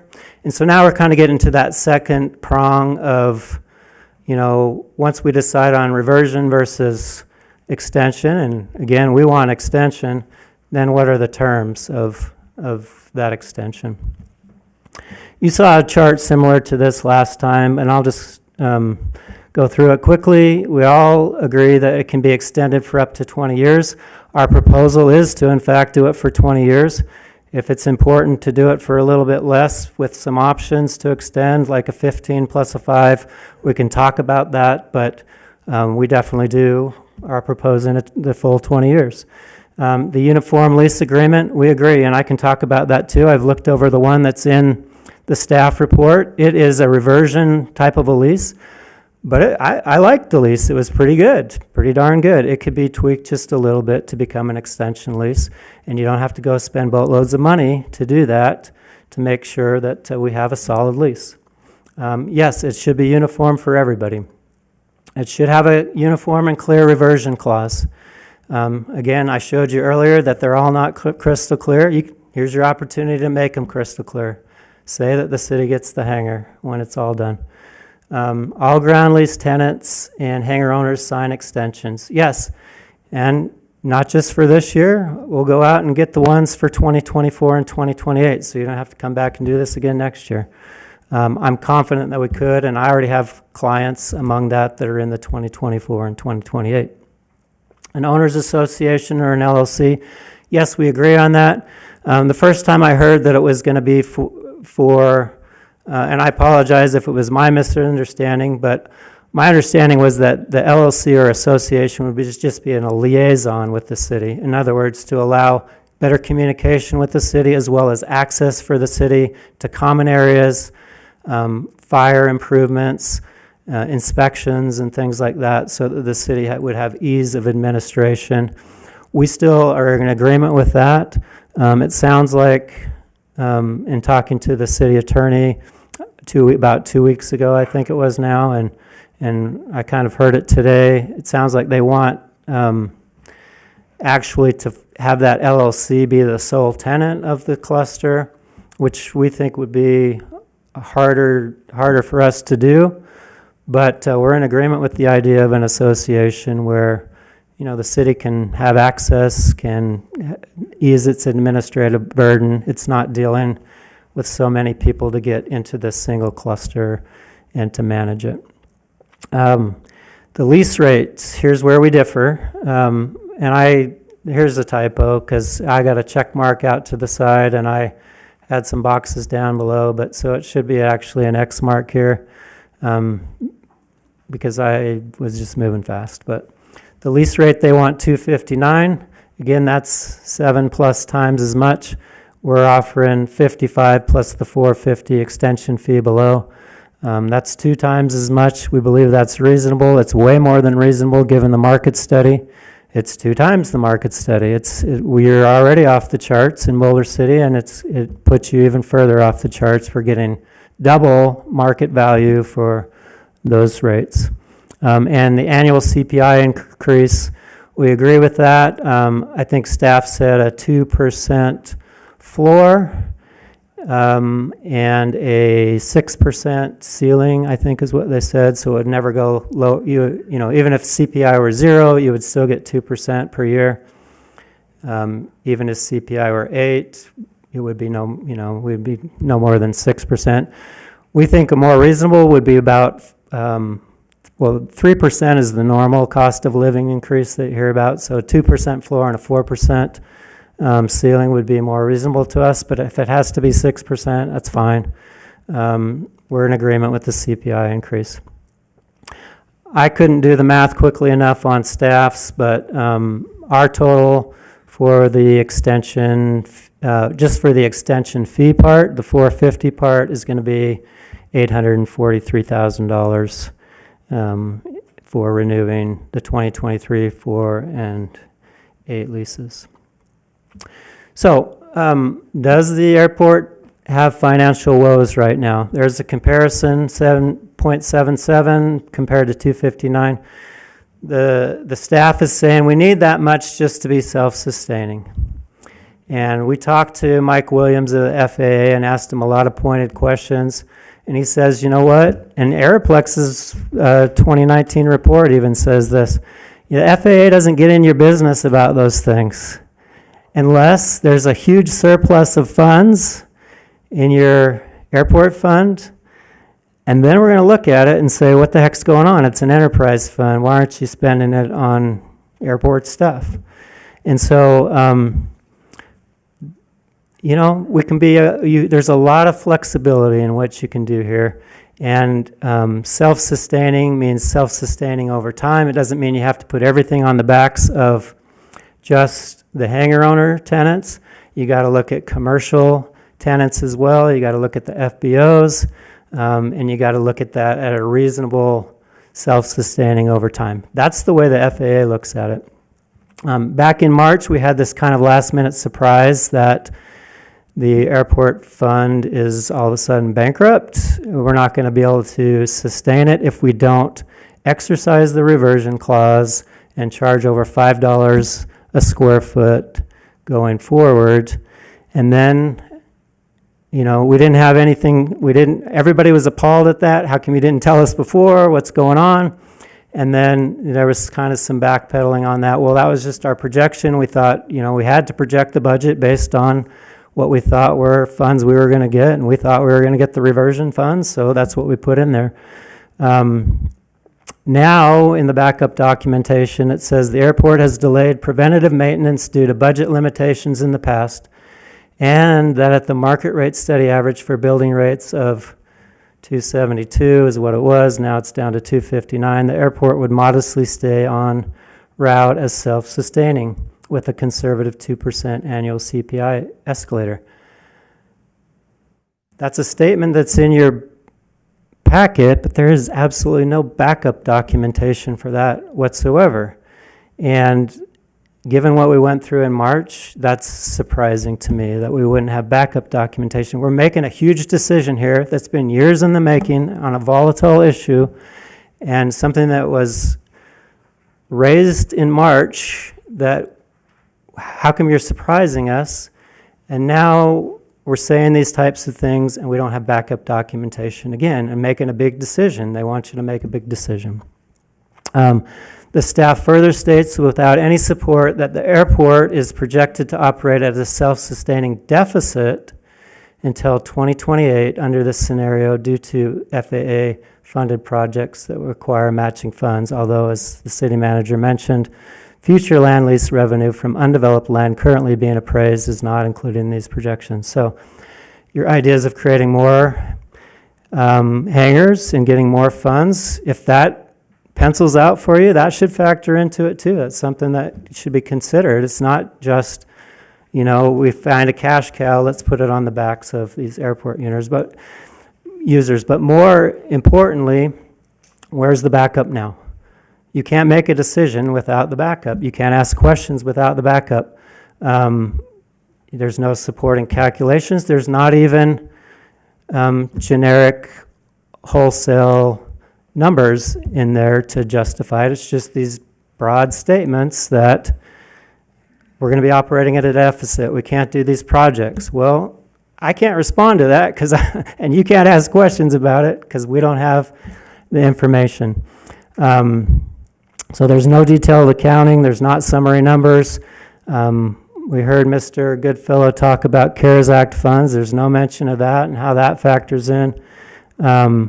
It's a lack of transparency, not being able to respond myself or the individual public users. It's really amounts to, are we really following the open meeting law here? Or are we just going to make these decisions based on, broad statements with no backup? So 4 months later, we don't have that evidence. And again, it's a tough issue. So I'm just going to back up there to that screen so you can see kind of or maybe I should go to that one. If I would like to kind of just go through the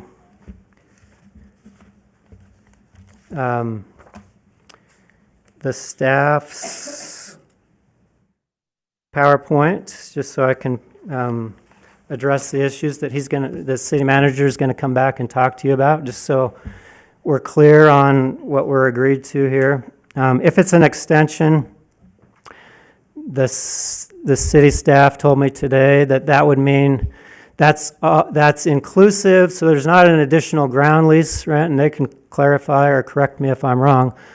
They're saying they're $259, or just before today it was $272. There would not be an additional ground lease charge like they were trying to do back in March, but there would be additional burden on the hangar owners on top of that $259 or $272 would be, you still have to do the triple net. You have to maintain the property, you have to pay the insurance, you have to pay the taxes, you have to pay the utilities. So it's not really just $259, it's $259 plus, I'll call it triple net, but all those additional indicia of ownership that you have to pay on that top of that. I don't know what that amounts to, but it's way over $3 at that point, probably approaching $4. And again, Mr. Costanza already told you that was a city-owned rate, which should be all-inclusive. Okay, and so our numbers, 55 cents plus the 450, the average being about 77.5 cents per square foot. Our proposal would be to pay that, plus we would take on the additional, like we already do, taxes, insurance, maintenance liability, utilities, things like that. So it wouldn't change from what we're already doing. You get the 77, the double rate, plus all those things on top of it, but not the reversion rate plus all those things on top of it.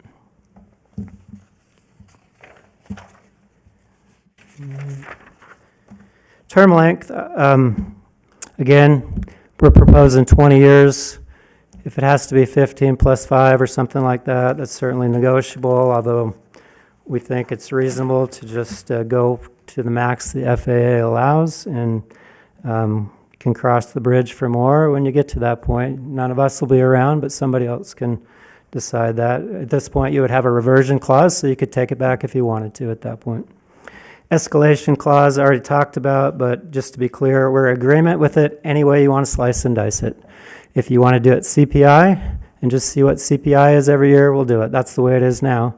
If you want to put a floor on that CPI and a ceiling on that, we're in agreement with it. If you want to just agree to 3% a year and make it really easy, we'll do that. Whatever is easiest, as long as it's reasonable, we're okay with that. Yeah, it'd be increased yearly. I don't really know what to say beyond that. Assignment terms. Let's see. This is kind of stapled together weird. Make sure I'm not missing anything. Assignment terms. Would a lease be assignable? Yes.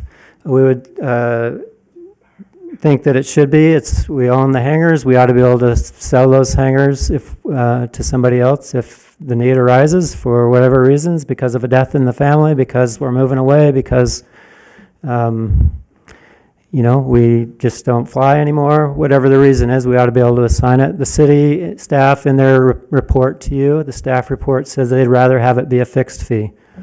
That's fine if you wanted it to be a fixed fee, or it could be a percentage. Our proposal, if it's a fixed fee, would be on assignment would be a one-time fee for assignment because it's a one-time transaction.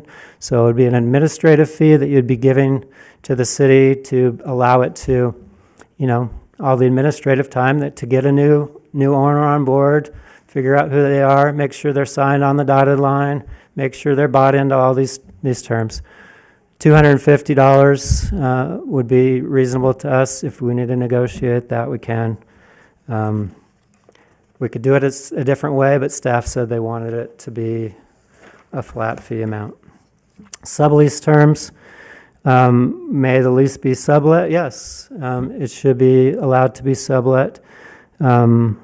Is there a fee for a sublease? Yes, there should be a fee for a sublease. Again, the staff said they wanted it to be a fixed fee. You could do it a percentage fee. We would propose that it would be a monthly fee.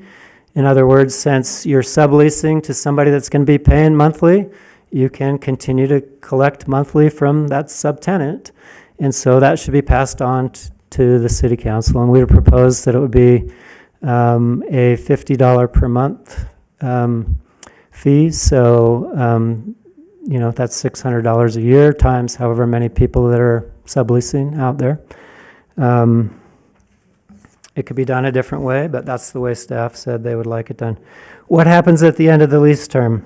The FAA recommendations include hangar being acquired, or you tear it down, or you haul it off. Since staff wants reversion right now, I guess it should be reversion, right? And the staff or the city takes it back. That's a decision you can't really decide now anyway, so probably it should be reversion for now. And if you get 15 years from now and we decide that there's still some useful life in those hangars, and whoever's in charge at that point says, yeah, we want to continue leasing them, and the FAA is okay with it, we'll do that. Or, yeah, we want to take it back and exercise our reversion rights. And then since there's still some useful life, we'll continue renting them out to other people. We'll do like we did with the 2020 ones. Or no, we don't think there's useful life in them because we just had an assessment done. Then, you can negotiate with the tenants, or you can tear it down yourself. It's really hard to make that decision now. So I think what staff has wanted all along is a reversion clause. I think it should be a reversion clause, and it should be a strong one. And then whoever's in charge at that point can make that decision. Just to say again, the rental agreement looks really strong to me. I like it. We'd have to tweak a few things to make it not a reversion agreement, but an extension agreement. But really, I don't see a lot that needed to be changed. A few little minor details might need to be negotiated, but I think we've covered a lot of those terms. And that's your second decision tonight is what will the terms be? And I think we've hit on the big ones. I guess the last thing I would just say is FAA, they say that in terms of what a reasonable fee should be, it recognizes, this is directly from Aeroplex's 2019 report, FAA recognizes that airports are different in their ability to be self-sustaining. And so they allow for lots of flexibility. They're not required to be higher than a level that reflects the costs of services and facilities. Again, from Aeroplex's report. And Airport sponsor is not required to obtain FAA approval before entering into a lease agreement. And again, they won't get in your business unless you have a surplus of funds.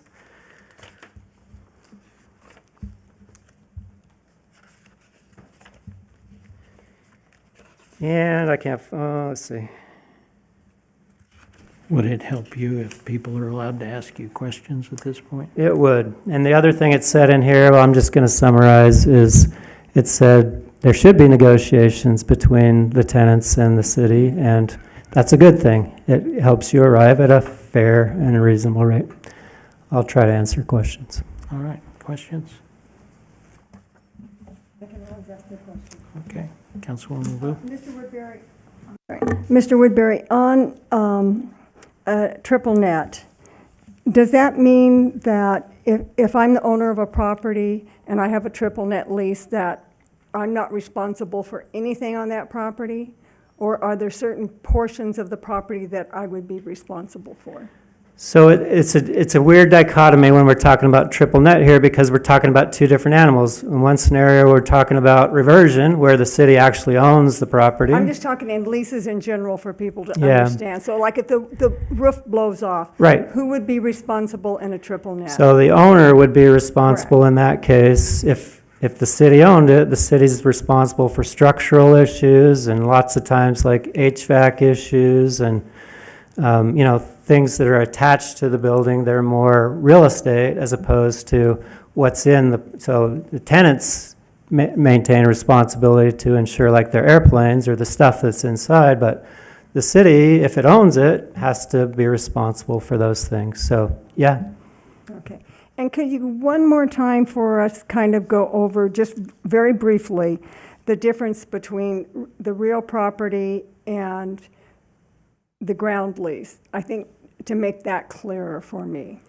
In terms of just the reversion clause? Well, what makes something a ground lease versus a reversion clause? Yes. I think is what I'm trying to say. Okay.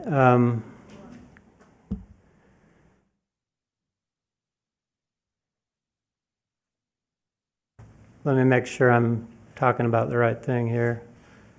Are you talking about these rates right here? Is Correct. What you want to? Correct. Okay. Yeah, I mean, so again, you can only rent what you own if you own the ground, which is what the city owned 30 years ago. That's all that was there. It was ground. It started the airport. It was vacant land. It was desert. We're going to rent that out to individuals or groups that want to come in and construct these hangars. That's why it was a ground lease at that point. I don't know for sure, but I don't believe there were even utilities at that point. The hangar owners in a lot of these leases had to either contribute to those utilities being brought in, as well as the taxiways and things like that, or they had to install them themselves. I assume it was a collective effort because there needed to be some continuity there. But when a ground lease is just that, it's ground, it's dirt, it's nothing else. Building is that plus infrastructure, it's utilities, it's all these taxiways, it's anything else that's attached to the real estate that's not the actual building. And then the building rate is the actual when you have a structure on the building and you own it, because again, you cannot lease something that you don't own. So those are the differences. And when Mr. Castagna says that the survey went out to these 10 different airports and they gave us city-owned building rates, he had to speak the truth that, in fact, they were owned by the city because there's no other way it can be. The city can't charge for something that it doesn't own, right? Thank you. I think we'll go to Mr. Tedder at this point and see if you can clarify some of those things and respond, and then we reserve the right to ask questions. Thanks. Sure. Thank you. Could I get the PowerPoint back?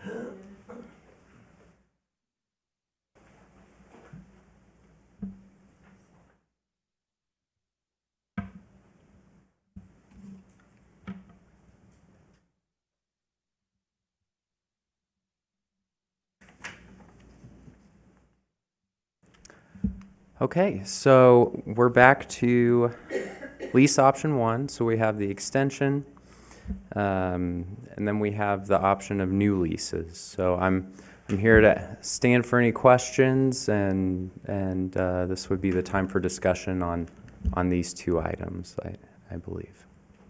Go ahead. Thank you.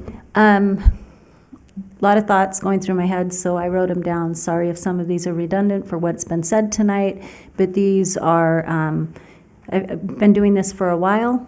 We've been looking at this for a while, even prior to running, so I just wanted to put this in.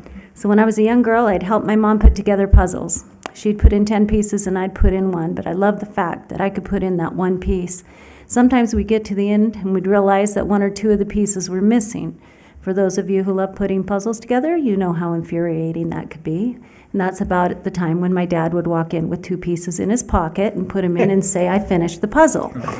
So I know you're probably wondering, what does this have to do with the, well, as my mom used to say, price of tea in China, but it has to do with hangars here, Councilwoman Jorgensen. Is this item number 18? No, we're still talking about the same item. The running of an airport for a municipality, in my mind, is like a puzzle. There are many pieces that make up the finished work. Tonight, we're talking about one piece of the puzzle, the hangars. Though integral in the design of the airport, not the only piece. So it's unfair to look at that piece or this piece of the puzzle as the only hope for the airport when other pieces are missing. There's still work to be done at the airport to figure out why our finished product isn't working out like we wanted. For instance, in the past, we looked for the one fixed solution, such as taking back the fuel farm. This solution's cost us far more than it ever has helped us. In fact, it's one of the main reasons we're in the position we are in. The next solution was going to be taking back the hangars. Well, we started this process and are worse off than we were before. Again, trying to make one piece finish the rest of the puzzle when you're missing 10 pieces, it doesn't work. These quick fix ideas are not working. There needs to be a more in-depth study of where and what the other 9 pieces are. We need to take a look at our expenses, our opportunities for new leases, which we are doing, and the staff has looked into, and we do have appraisals out for current pieces of land for different opportunities at the airport to be able to bring in different revenues. We need to have an overarching plan for how we intend to see Boulder City Airport running for years to come. In trying to determine fair market value, we've done 3 different studies included in this packet. Each costs money. And I don't know what our intent is, maybe to get the most updated, the latest one, but each one of those costs money. And meanwhile, we're back in the same place. So the truth is, when we look at airports similar to Boulder City, we're on target, if not at the top end of the market. So maybe we want to be like Henderson Airport, even though all I hear and agree with everyone that I hear it from is that Boulder City wants to be different than Henderson. I grew up in Henderson. They like to call it Old Henderson, Hendertucky. There's a lot of words that they call it, but I loved that Henderson. It was 30,000 people, and it was a small town, and it was wonderful. But they made a decision. They made a decision to grow, and I know we're not desirous to head in that direction. We love our small town, not just the size, but the sense of community that exists here. I know we heard it, that July 4th, when our parade opened, we had airplanes that flew over. I saw all the little kids' heads raised up and looking at it, and the excitement. These individuals, these tenant owners, they do a lot for our community, as was stated before. They also do missing man formations over the Veterans Cemetery for individuals who served our country and have passed on. And I know that this is a tender moment for families when they see something like that and recognize that their loved one is missing, but someone honored them in that way. These things they do with no complaints about the time or money spent to do them, because it's part of giving back to our great community. There's so many things they do for our youth in promoting the love of flying. My son has loved airplanes since he was a little boy. In fact, I think he might have said TED, meaning the shortened term for United's little airplane they used to have, before he said Mom. And I remember it clear as day. We were in Costco, and he's like, Ted, Ted, Ted. I'm like, Mom, Mom, Mom. So there is a love of flying that can come from an airport this size, and an opportunity for youth to participate in activities that increase that love of flying. And we have a small community here. We have the opportunity to bring people in. I don't think we realize the catalyst that it's been for a number of occupation decisions based on the experiences they have had there in aviation. And it says, this is Boulder City. This is what we pride ourselves in knowing and caring about our community and giving back to it. When an airport becomes simply grounds for making revenue, many of these things get lost. We need only to look over the hill to see the end result and ask ourselves if this is the direction we want to head. So with this food for thought, how do we proceed? Let's look at our choices before us and ask ourselves if we're comparing apples with apples or apples with oranges. We either decide to extend the land lease or have the hangars revert. With the 28 hangars that have reverted in the past, we've witnessed the seen and unforeseen problems of hangar ownership. The unforeseen being the cost of maintaining the facility and the man-hours needed to facilitate it. Now let's add 111 more hangars on top of our current reality. We would need to hire a management company to run them, thus cutting into the said profits. Currently, the hangar owner pays their own property taxes, an average. Let it get big. Were you expecting a call? I was not, but maybe it's someone calling to support me. Right now, just let's say an average, I've kind of asked around of $340 a year for their property taxes because of the facility. They have to pay their own utilities, their own insurance, roughly around the exact same amount, $340, and then there's maintenance and upkeep. So placing on them additional financial responsibilities. So if we say that we want to rent it back at $2.50 whatever cents, and we want to do it at triple net, and essentially we're just saying to them, we want you to pay us $256 and still take care of everything else that you've been taking care of financially up to this point. So now we get down to the real amounts that are before us on these hangars. If we extend land lease, they continue to pay all the cost associated with it, and we assign a land lease price. We have before us a study recently agreed upon and performed by Aeroplex. In it, we have 10 airports regarded as comparable to Boulder City Airport. We asked to have improved land lease rates given to us for each of these airports and city-owned building rates. They compiled this data and gave us the high, low, and average cost for these 10 airports. Our hangar owners currently pay somewhere around 44 cents for their land lease price, and the average of these, the high was 50 when we looked at the 10 airports, and the average was 38 cents. Our rental owners are now paying $4.30, somewhere around that, to rent back the building, and the average is $2.59. Thus, we see, in these circumstances, we're closer to the higher end as opposed to the average. If we extend the land lease, we must do it at a rate closer to the land lease rates of a comparable airport. We cannot call it an extension of a land lease and charge 6 times their current rate. This is like painting an orange red and calling it an apple. The problem with this is when you cut it open, it's still an orange. So let's be truthful with ourselves. And if we choose to call it an extension of a land lease, charge the land lease prices. Otherwise, let's choose to call the thing an orange. Let's choose reversion, call it an orange, and charge for the orange. And take back those hangars and charge the city-owned price.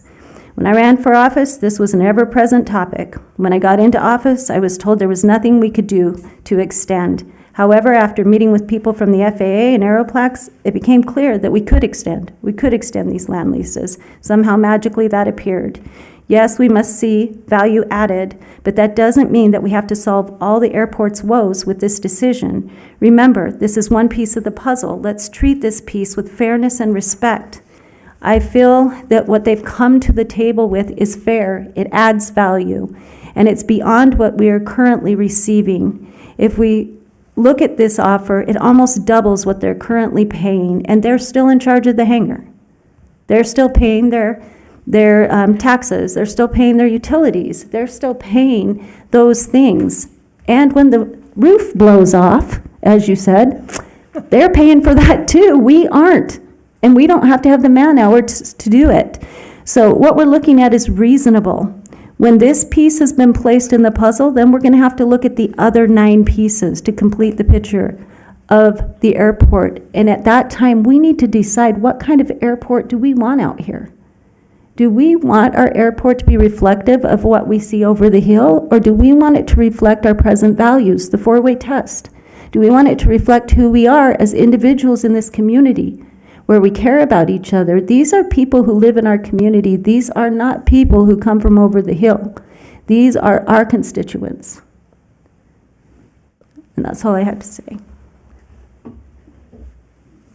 Okay. Thank you. Other comments or questions? Go ahead. I think in listening to Rod, he made a very clear example, for me anyways, is you can't rent something you don't own. And we don't own the hangars at this time. So the only way that we could really do to rent them at the $259 would be to take the hangars back. And I think from the fuel farm, we've learned that we don't want to take things back, that it's better that they maintain the property. So I'm in agreement with Sherry that the 0.775 that they offered is very fair. And then have a fee for the subleasing like they suggested. I think all of those things are good. And to pay a fee whenever something has to change so staff isn't working for free.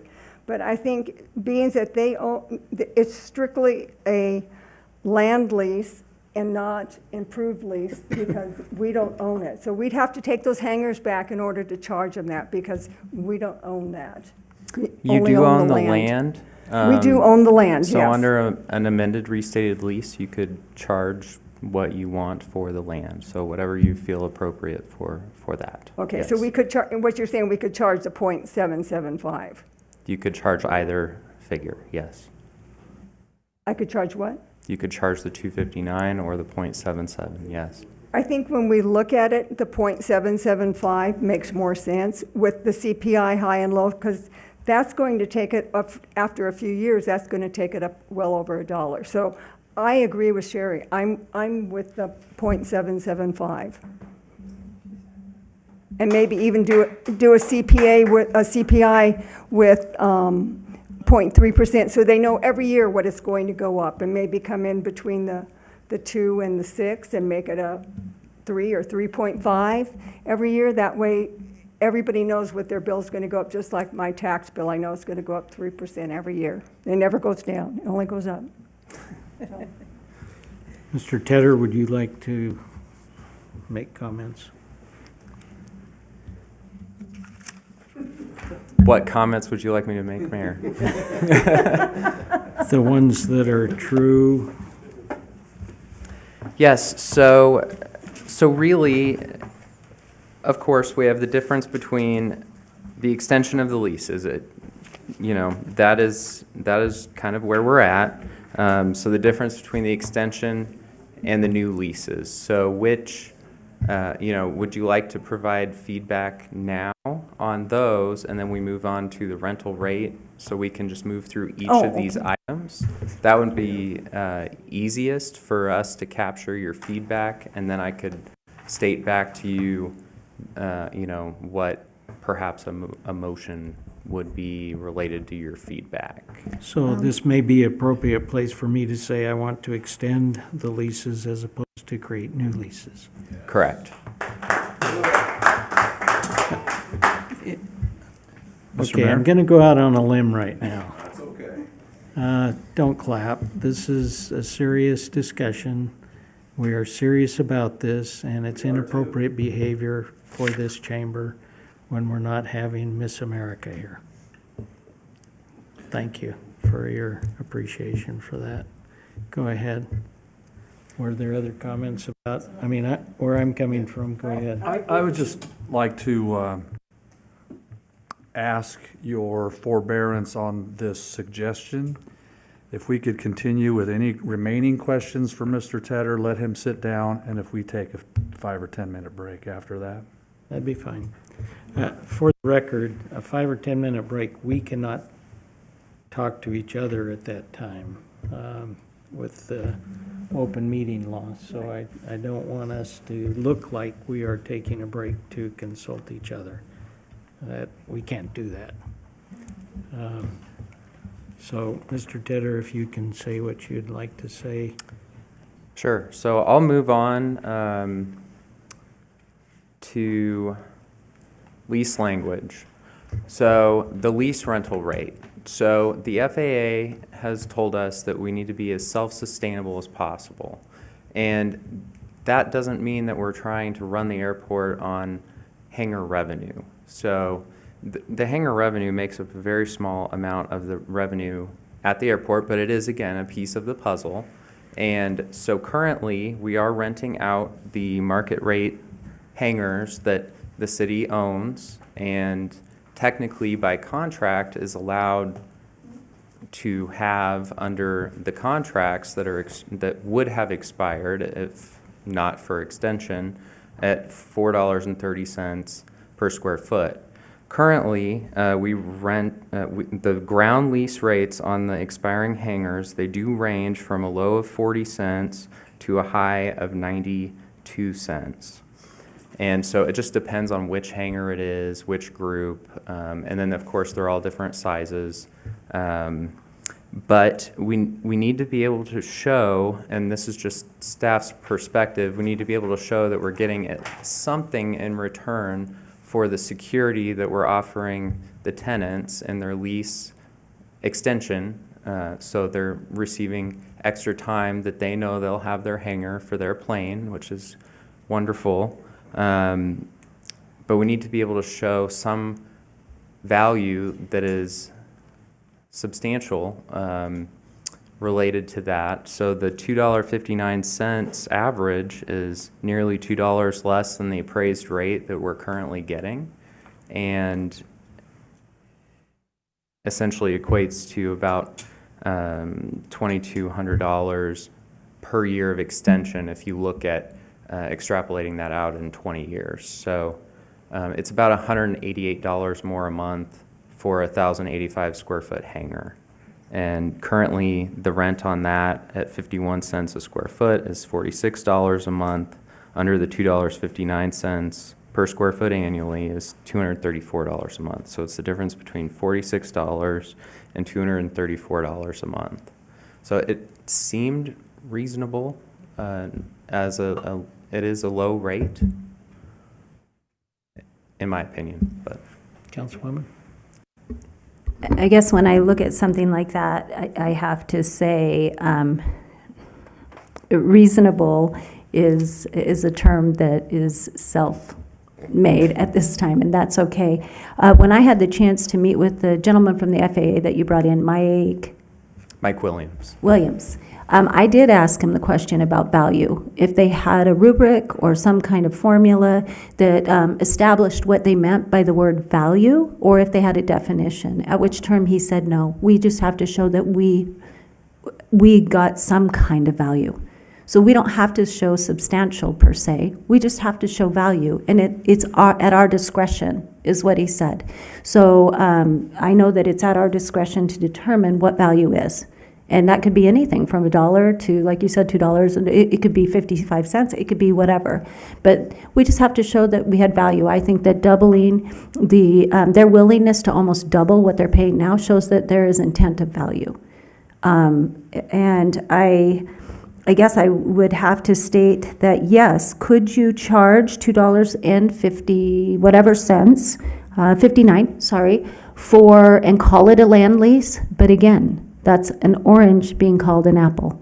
It's not a land lease rate. You look at a land lease rate, you look at the 10 comparable, we could call it a land lease rate. It doesn't make it a land lease rate. It makes it an overinflated number that when the next airport comes to do their survey, ends up skewing their numbers and causing their airport, they will not choose Boulder City because our numbers will be 6 times sitting in a land lease what any other airport comparable to ours is.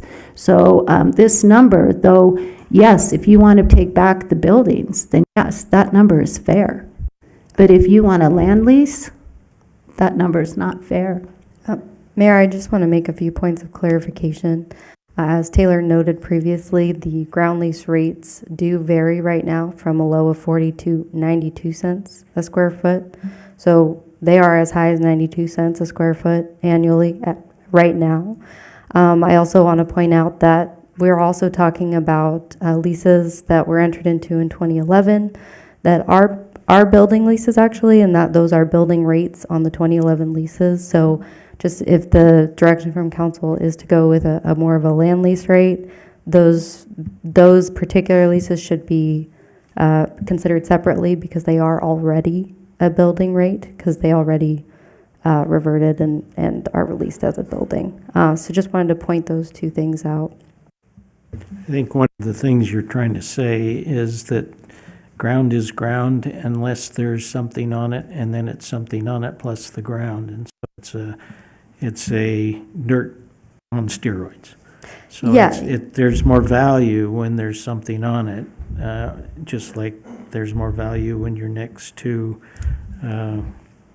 a fast food joint. That's right. When these leases were entered into, it was bare ground. And there are improvements on these leases that exist that pursuant to the existing lease terms, those improvements would become city property and the city would own them and would be required if the city owned them to lease them at appraised value.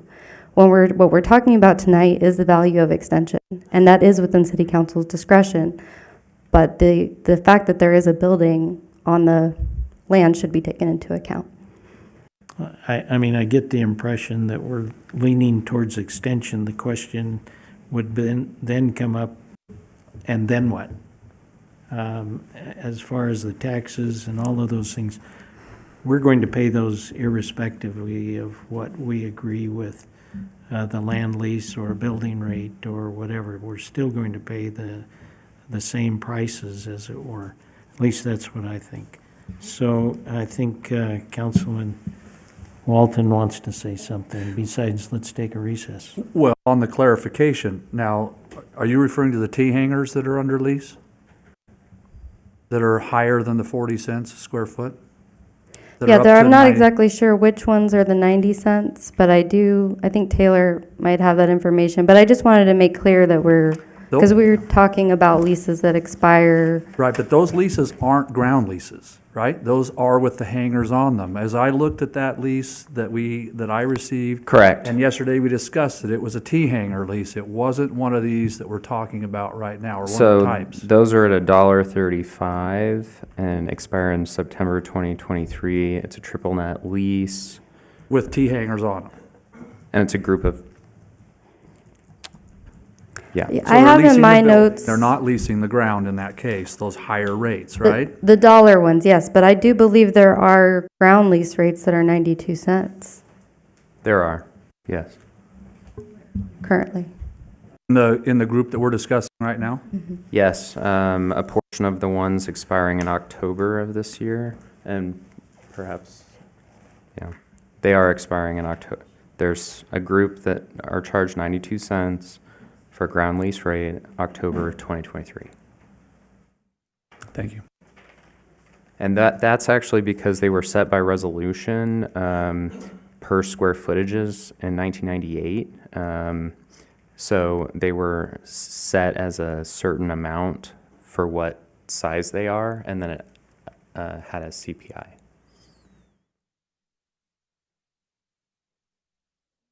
We're going to take a break with one very brief question.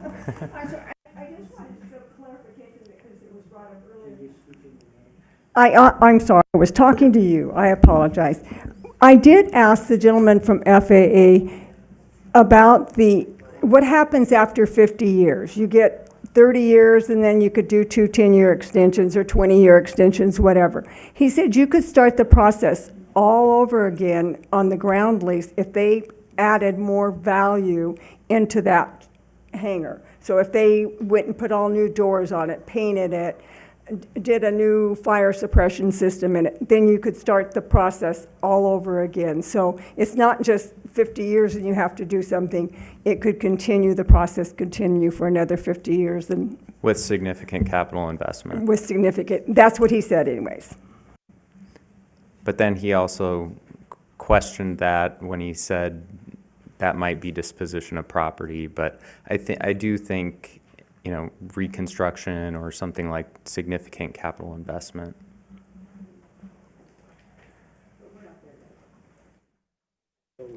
We're taking a brief recess. We'll be back in 10 minutes. There's a dog in there. Be careful. Yeah, he'd be all right. I'm gonna take him out and let him.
I'm doing good because I had some chocolate. I had some chocolate.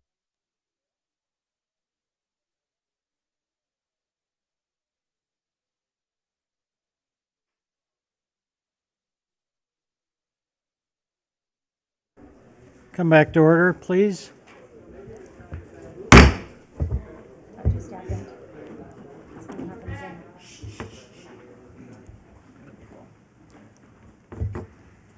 Thank you. Mr. Tedder?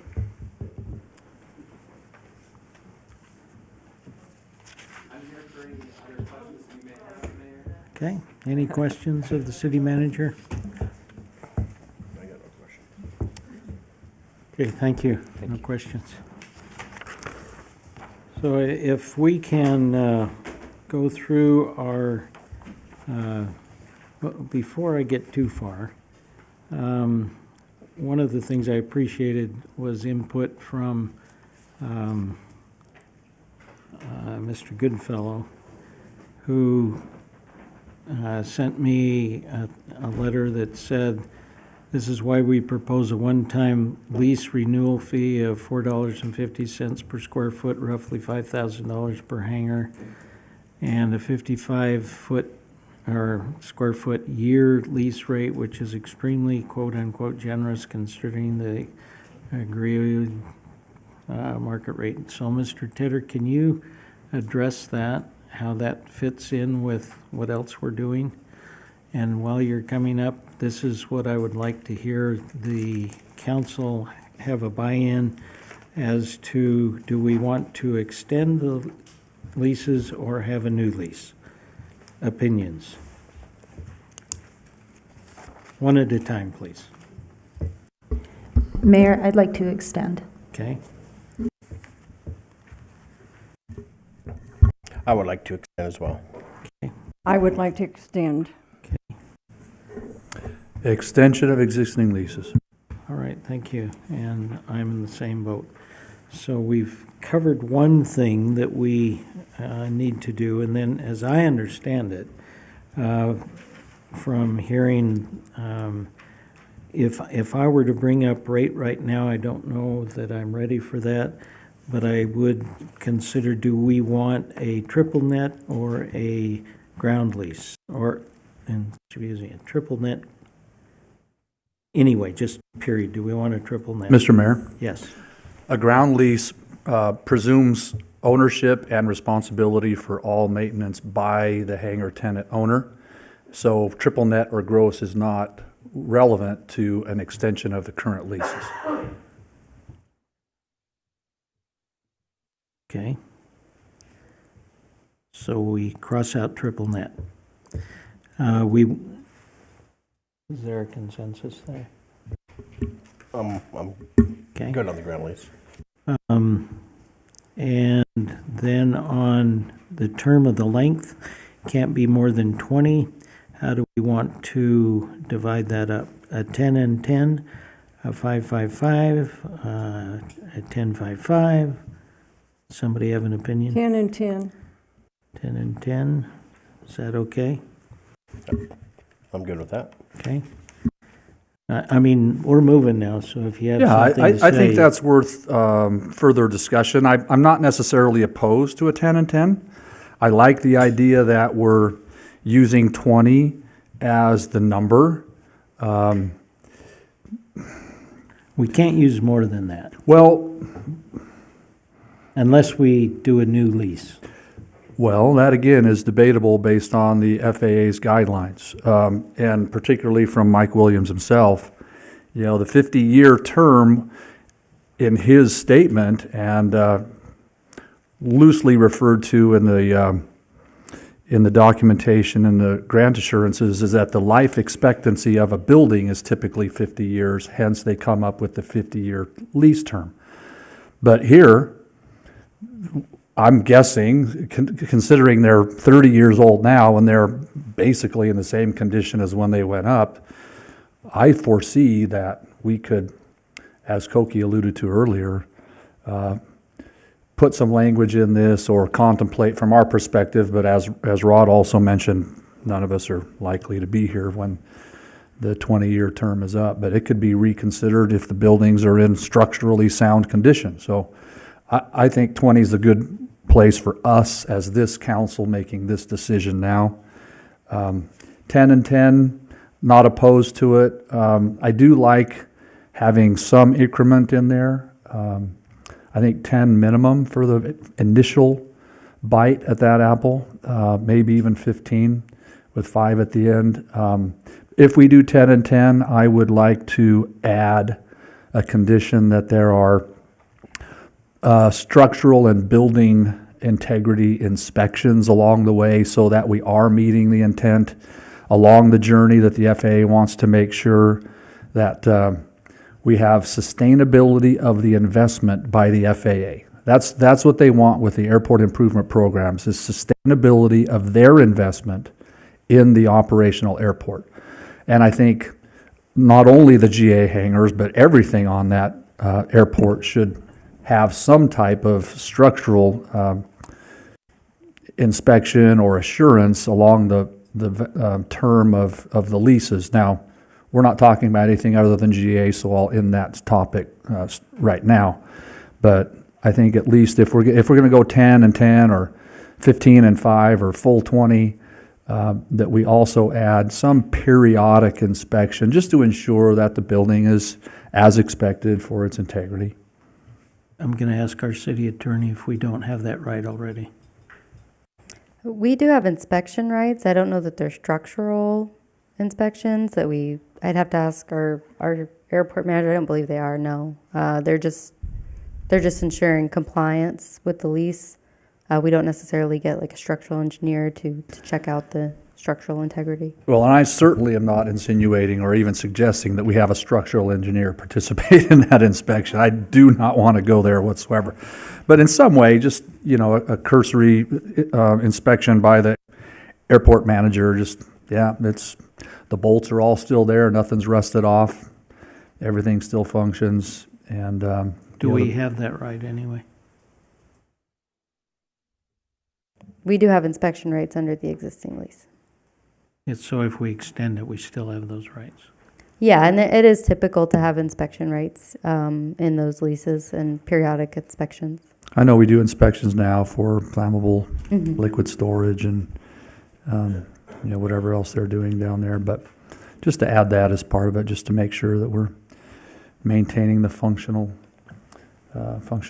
of that airport. And Councilwoman Jorgensen? Sorry, are you done? Yeah, for that point. My question is this: if we do 10 and 10, we have the initial 10 with the potential for 10 more, right? So that has to be voted on again? To extend another 10 years? No, typically when you have a 10-year term with a 10-year renewal, it's typically renewable at the tenant's option. It's up to you. You can have it as a mutual agreement as well, where the city council has to consent to renewal. It can be either. I'd like to just see it be 20 total, but and if we want to do in 10-year increments with the assurance that it will be 20 total, I have no problem 10 and 10. But if we get to 10 and then we have to vote again on it and we have to look at it again and there's potential to not have the actualization of 10 more years, then For example, the 20. existing lease was actually a term of 20 years with a 10-year renewal option, but the renewal option was exercisable simply with a notice from the tenant. Okay, is it unexercisable? We are the ones that guarantee the extra 10. Just asking. Yeah, in the lease, it would say at the tenant's option, the tenant can notify the city it's renewing for an additional 10 years. Thank you. Great, that's all I wanted to know. Thank you. So I guess I would be amenable to 10, 15 initially, then add 10 or 5 at the end, but I definitely would like to see 20 be the total. Okay, so if we were to say 10 and 10, do I have consensus on that? Yes. Okay, 10 and 10. We're voting to extend the lease. We're considering extending the lease. We're extending to 10 and 10, and we need to look at the is the assignable going to be any different than what it is now? Or the subleasing going to be any different than it is now? I'm asking my attorney. That's up to city council. Essentially, right now, we do require consent for, I believe, assignability. Do we require consent for sublease? Yes, we do require consent for sublease. There is no fee associated with that, and as a practical difficulty, we have had situations where the transaction has already occurred, and especially with assignment, and the new person finds out things that they didn't know. So we would prefer some notice of assignment before that the lease is actually assigned, so that the city consents prior to the assignment. How much notice would you guys prefer?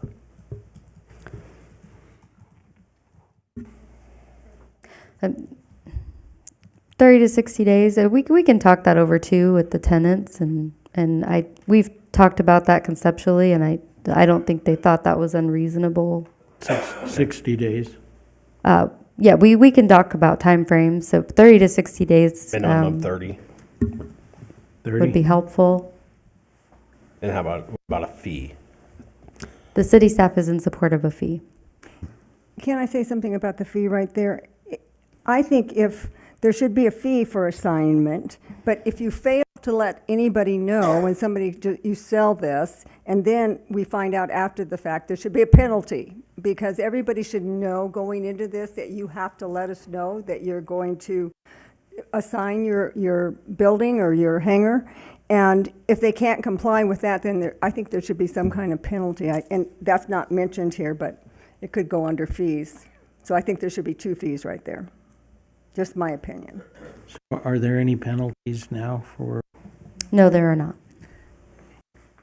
Is it, and I guess we're directing a lot of questions at staff and even Marissa.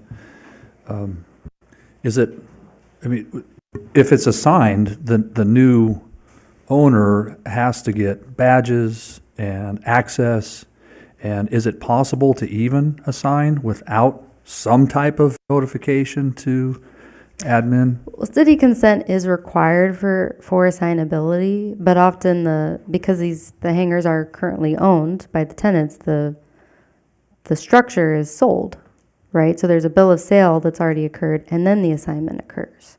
So I guess what we're saying is before the sale occurs, before the sale is final, the lease assignment is approved in concept.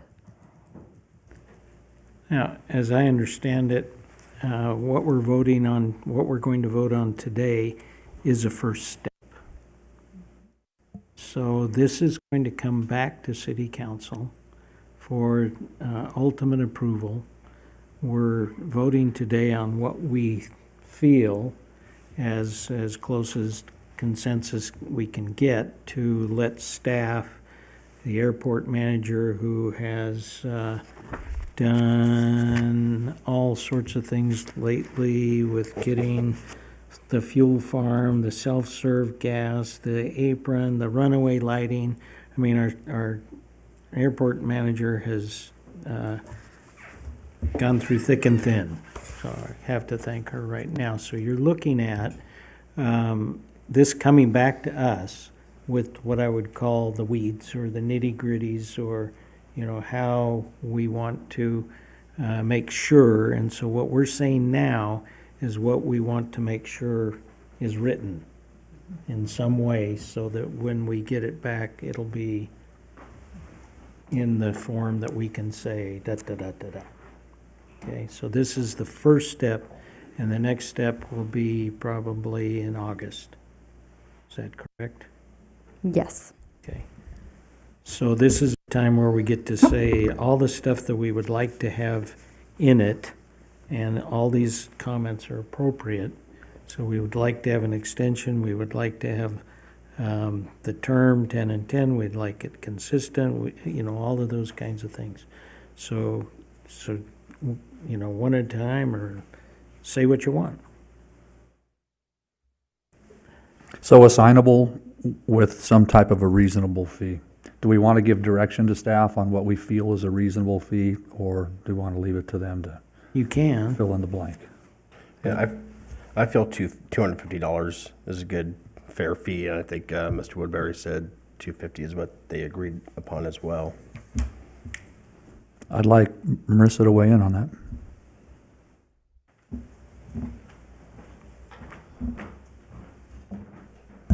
Good evening, Council. Marissa Adu, Airport Manager. The assignment fee of $250, it's currently at $100. That would be an increase in that fee. Okay. Fair enough. Thank you.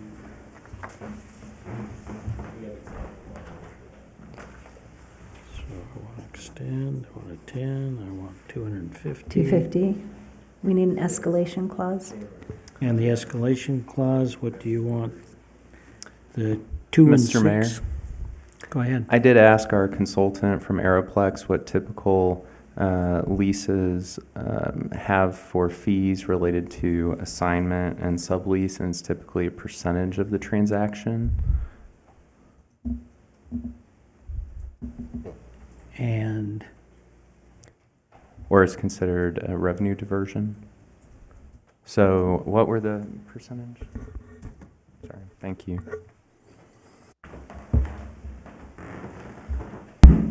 Airports, I won't say typical, but airports that permit assignment, what they're trying to address is if you have a private party sale between two parties for an asset, and in this case, you're extending this term out and I guess giving ownership, continued ownership to the tenant. The concern that the FAA and the airports would have would be revenue diversion. So if there's a private party transaction and you sell a hangar for $100,000 and then the next person sells it for $100,000, that revenue is leaving the airport's budget.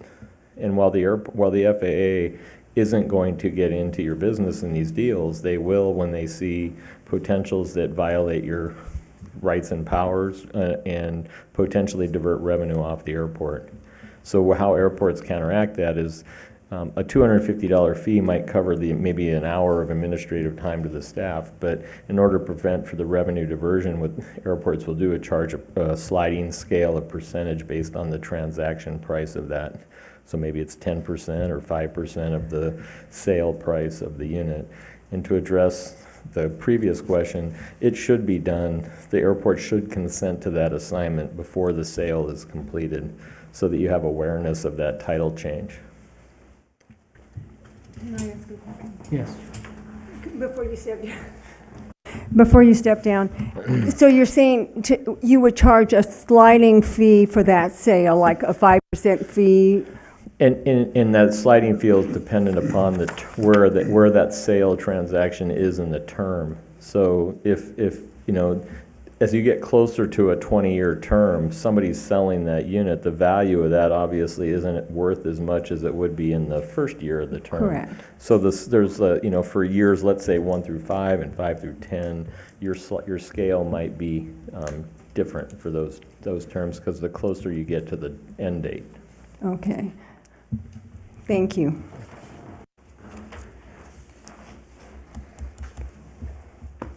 So should that be something staff looks into, or So how do we, handle that?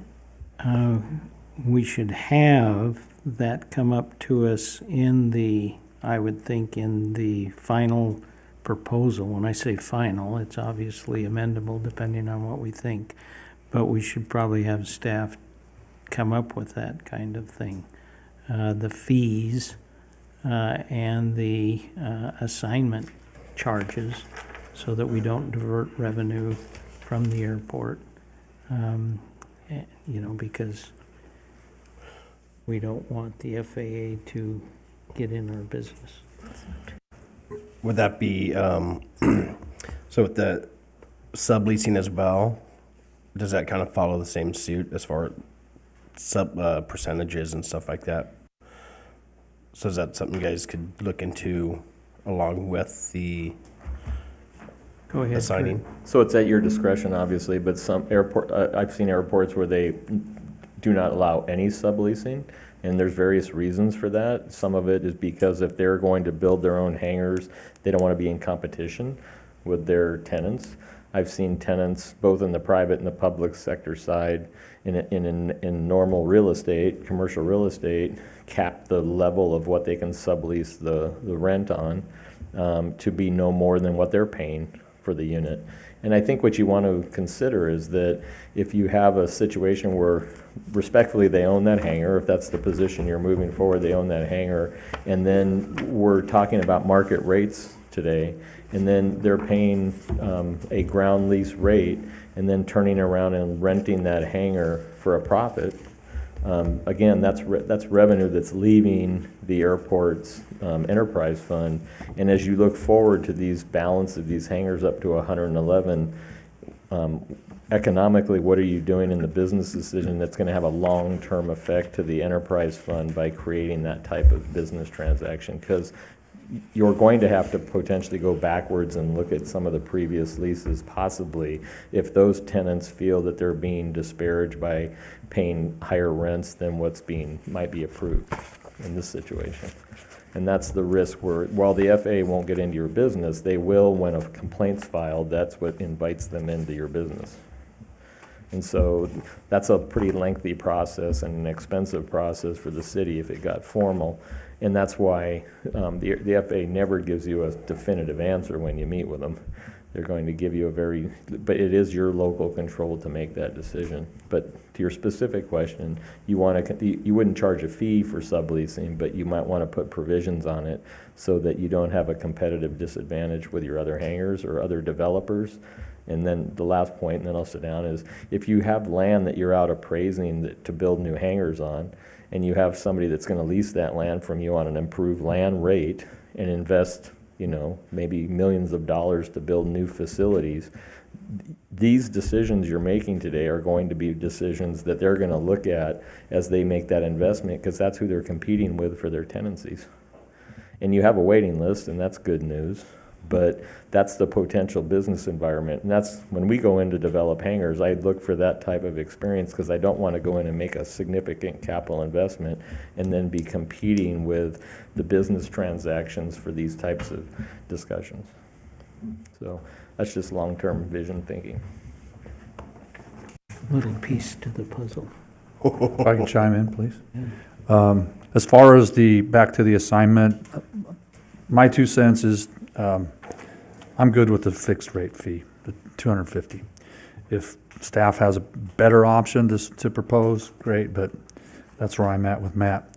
On the sublease, you could look at it a lot of different ways. As a later in life pilot and flight instructor, having taught out of Boulder City for quite a while, people ask me about aviation. I say, look, the first thing you need to know is it's 2 things. It's time and it's money, and no small amount of either. And people want to get into aviation. On the surface, I agree that, look, that ground is ours and we control what happens with the hangar. No, don't sublease it out because we're losing money. But on the other flip side of that, a lot of folks don't have the cash capital to go out and buy a hangar, but they can sublease it for a long time while they're flying. So on that other side of it, I am in favor of subleasing. I'm not in favor of subleasing by investors that come in and buy up 3, 4, 5 or more hangars and start, that's their living. That's not what our airport's about, or at least I think that's what our council is trying to drive at, that we're a community airport, not an investment, sit and have your passive income be the hangars you've invested in. I guess what I'm saying is I agree with subleasing. I think we should consider capping the sublease at what a market rate is, so that somebody's not taking advantage of having this amazing community airport and great partnership and an awesome community of aviation enthusiasts out there and charging more just because they can. So that's my 2 cents on that. So a market rate for a hangar may be more than what the person who is the leasee going to sublease it at. So there'd still be profit. Yeah. Well, yeah, I mean, if they, are a hangar owner and they want to lease it out at $4.50 a square foot or $5 a square foot or whatever, somewhere that's in the range, right, of our averages for a building lease, I think that's reasonable. I think that's a win-win. Okay. And the city, the airport shouldn't get a fee for that? Well, some kind of fee, a fair fee, whatever it is. Yeah, $50 a month. we're not looking to make our money off of fees by subleases by any means, but I think it's a fair sharing, right? A small nominal portion. Yeah. Talking 5% or 25% or? Well, if you're looking at, let's just say 1,000 square feet, I know there are some larger than that, but for math, right? 1,000 square feet, if they're renting it out, leasing it out at $5 a square foot, that's $5,000, right? So do we want to get a percentage of 5,000, or we want to just say, look, it's just a $50 fee, just, now that requires communication between the hangar owner and airport management so that we know which ones are being subleased and which ones aren't. It's, people are going to game every system that exists, and some people may not want to make airport management aware, so they'll sublease it out without any notification and make all the money and avoid the token fee. And that could happen. I don't know that we want to get too heavy in policing that, but there's a mutual trust, right? We've referred to our four-way test, and it is a two-way agreement between all people that are on the airport as well as the city, right? So they can kind of help police themselves as well as live by the four-way test that we're holding ourselves accountable to. And if it becomes a problem, then we address it. But I don't think we need to create a problem where one doesn't necessarily exist. Okay. Mayor? Go ahead. Steve, I really like what you said, and I think that we shouldn't have investors out there making a lot of money on it. And maybe the easiest way, and I think staff's going to have to tell us that, but the easiest way might be able to cap it at 1%. So as the rates go up, you could still say at 25% or 35%, whatever it worked out, and I think staff could give us that figure. But I think that's a great idea, because we do want to keep it a community airport. And I think that's the goal. I think most of us sitting up here, we all feel passionate about it being a community airport. So I think point well taken. And just for a point of clarification on that, we would need to require at least, copies of the sublease, notification, things of that nature for the record keeping. We currently have that in our lease agreements, so we could just write that into the next ones, right? We don't require copies of the sublease. We just require them to get approval so that we can badge them and that. So we have no idea what's being charged or what the terms of the sublease are. So if you did a percentage, you'd need to know. But Yeah. if you did a flat fee, would you still need to know? Each circumstance is up to council. Okay. I like the idea for assignment, $250. I do think they can sublease, I agree. I don't think it should be that they're making their living, because I think that part of the opportunity at the airport is the opportunity for general aviation for a person. And if you're gouging them, like you don't want to be gouged, then that is not fair to all concerned. How we assess whether or not that's happening, I don't know if it can be written into language. You could do a cap on the amount, either at a market rate or actually set what the cap is. And you could do a percentage of the sublease as a fee. I'm not sure how that goes with diversion of revenue. I don't know how that would, but I think that's what you could do. The FAA also will review the lease for us. That is a service they offer. Well, and I think maybe a fixed fee then at that point would be a better solution rather than percentage.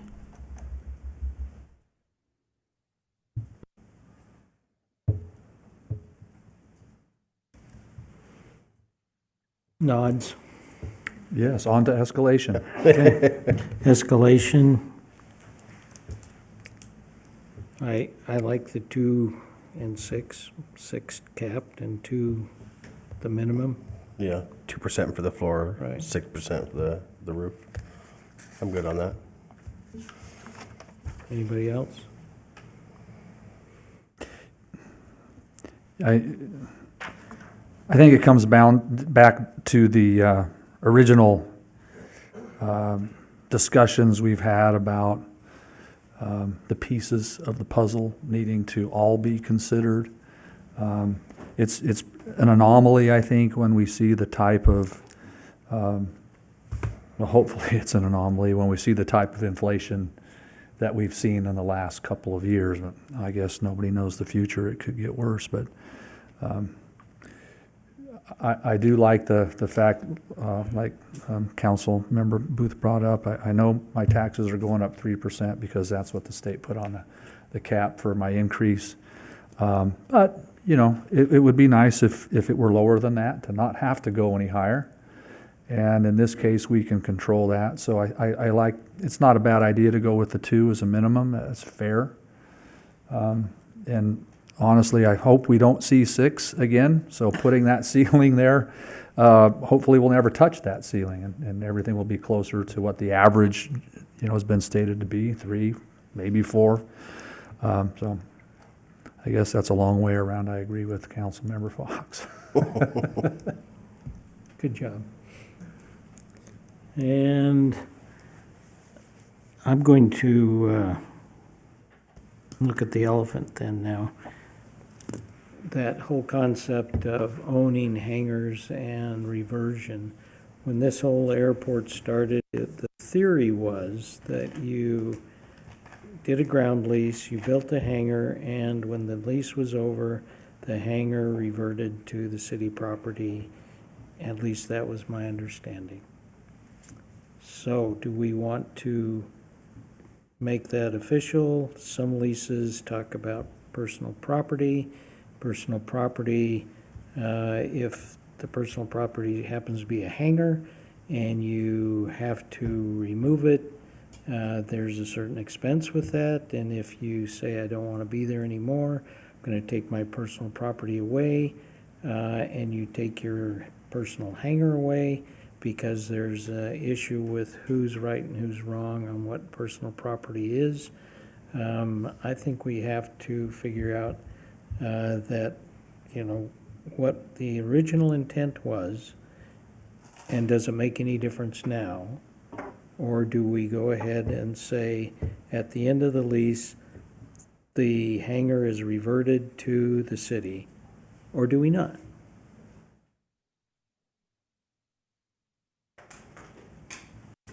Was that a question to staff? That's to you. Well, That- for that's council, up to us to for us to decide. for us to decide. Yeah. Well, I think it's clean if we add language that gives the city the right to exercise that, so that there's no no illusions about what the potential could be. However, I would hope that the people that are making these decisions in 20 years might even consider just redoing the whole thing all over again as ground leases and carrying on with the community airport, kind of attitude that we're trying to establish as a legacy. But I think it was at least notable to put it in there, that cleanly and clearly that the city has the right to exercise that if they so choose. But it's not necessarily an automatic. It's my 2 cents. I have 2 cents down here. Go ahead. I respectfully disagree. I think that we should leave that door open for A, B, or C, and have that be a decision at the end of the term, because maybe the person that owns the hangar is it's been sold and now we're on the last 10 years of the lease. And possibly they want to reinvest more money in that and renew that lease for a longer period of time. Or maybe they don't want it anymore at all, so they're just going to walk away. But I think you could actually leave the door open for all three of any of those choices, so that at the end of the term, you had to commit to one of these. And the reinvestment had to be of a certain percentage or dollar amount to be a reinvestment it had to be like a capital reinvestment. So I really think you could leave that door open for whatever the person chose at the end of the term. And then should they, I don't know why you couldn't leave it open. Mayor, I do want to point out, say we did a 10-year with a 10-year option, these leases could potentially end at different times. And if we aren't able to create one entity to be a party to the lease, we would be renewing these leases with individual hangar owners, and a lot of these hangars are on the same pad, so they're all connected. So having inconsistency among what happens at the end could be problematic because they're all connected. So just want to point that out as a potential practical consideration. But how can we do the reinvestment then? What he suggested, and that has been brought up, that they could do that they could reinvest and keep the property. So how would you do that? Well, ultimately, just like we're talking about right now, extension is something that can be agreed to at the end of a lease. Two parties can always come together and agree to amend the lease terms, right? So if we had clear reversion clauses at the end, the council at the time, when at the end of this extension, could always come back and then negotiate with the tenant and extend again in exchange for reinvestment. There's nothing that stops two parties from doing that.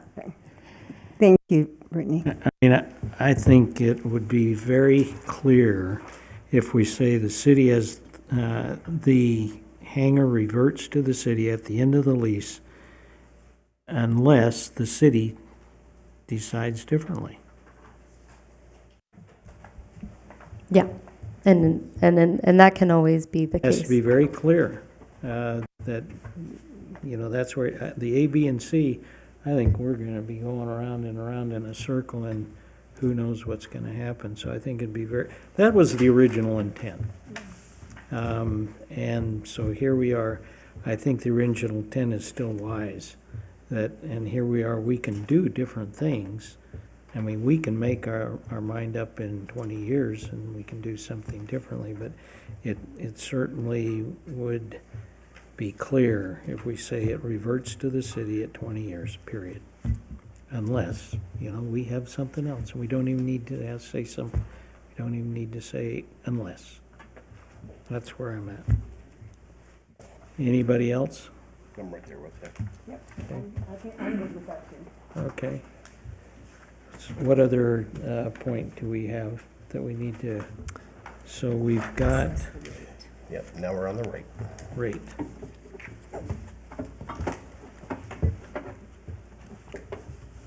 I'm still asking the question, and I haven't got an answer because I haven't allowed for it.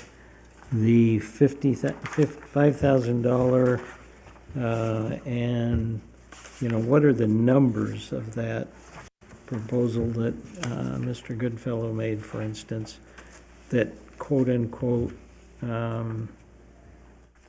all hangars with leases expiring are okay with this proposal? So he's proposing alternative renewal fee, higher ground rate, could just do a higher ground lease somewhere around $80 or $8.80 for acre or square foot per year, like Salem, or the $5,000 to renew your lease right now, and then 55 acre or square feet per year for a lease rate. Mayor, if I may. Go ahead. That does equate to $244 a year under the fee. I do have my financial analysis. I emailed that to Holly. I don't know if she has that available back there, but I will need to change the rate really quick, so I'll run back there. Okay. And I can change it. I think that'd be nice to be able to see what we're talking about. In the meantime, Mr. Mayor, can I make a couple points? Yes. So, from the FAA's website, 2023, on airport improvement programs and the grants. The language, quote, the grants, the FAA grants to airports, strengthen our nation's aviation infrastructure. So that's their stated purpose, right? To strengthen the nation's aviation infrastructure. Airports are entitled to a certain amount of airport improvement program funding each year based on passenger volume. If their capital project needs exceed their available entitlement funds, then the FAA can supplement their entitlements with discretionary funding. So again, I think to Sherry's point very early on, while we want to have an arrangement that's mutually beneficial, general aviation, Boulder City Airport, well, let me back up even more, Mr. Mayor. It is well understood that North Las Vegas and Henderson are overflow airports for Las Vegas International. And so they are not what they were even a handful of years ago. They're funneling, the jet, the corporate, and the private jet aircraft traffic to those airports. And because there's not enough room at Las Vegas International. So Boulder City really is the last bastion of a community general aviation friendly airport, at least in the Las Vegas area. Of course, if you take all of Clark County, Mesquite to our north is a good GA airport, but it's small and it has very little facilities, and it's not proximal to Boulder City, which is, my friends in Mesquite will forgive me, not nearly as cool as Boulder City, or the Las Vegas Valley. And so really, and we have the Desert Flying Club that has come to Boulder City Airport. Probably, I didn't ask them because it's so difficult, as has been stated, to get into the traffic pattern, let alone fly around generally Henderson. So our airport is so unique in the customer that we serve and the way that we can welcome and encourage general aviation, as has been said many times. But our airport also has a fair amount of commercial traffic. We know the tour operators, both rotor wing and fixed wing, have a lot of enplanements out of there. And if they're looking, I'm sure they're looking to recover back to 2019 numbers. That number is going to continue to increase from what it is today because they haven't fully recovered. So Boulder City Airport is really unique in that it has that, that commercial component to it and such an avid GA community. And so Boulder City Airport is more than your typical GA airport, right? There's a lot more facility infrastructure. And so, we don't need to put the entire facility infrastructure on whatever remains from the gap from the other users on GA. And so I agree that this is a small part of the puzzle, but when we're looking at the grants and being reasonably self-sufficient, right? Also the quote from Mike Williams, the purpose of the self-sustaining rule is to maintain the utility of the federal investment of the airport. So again, we're just looking to maintain the airport as operational and the utility of the airport. And then if you go into the section on the grant assurances that we make as the airport sponsor for fees charged, give me a second here while I find it to read it to you. I'm sorry, I thought I had it marked, but apparently I lost my place. I've got it well highlighted, so.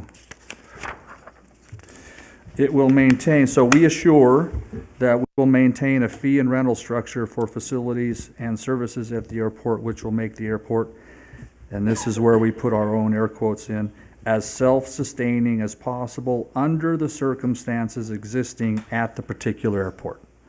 So that really leaves a lot of latitude to us. So when we, and I say all this in the foundational conversation, now we're going to have about the numbers. So the numbers don't have to put the entire airport in, you know, a totally flush or even in the black number, because the airport grants from the FAA are meant to maintain the utility of the airport, and they can even give discretionary funds to us if we don't have the funding necessary to cover our improvements according to their own documentation. So when we talk about the numbers, I think it's important that we keep those things in mind, that I think it's generous, it's mutually beneficial, the proposals we've received from the representative group of hangar owners. Matter of fact, I think it's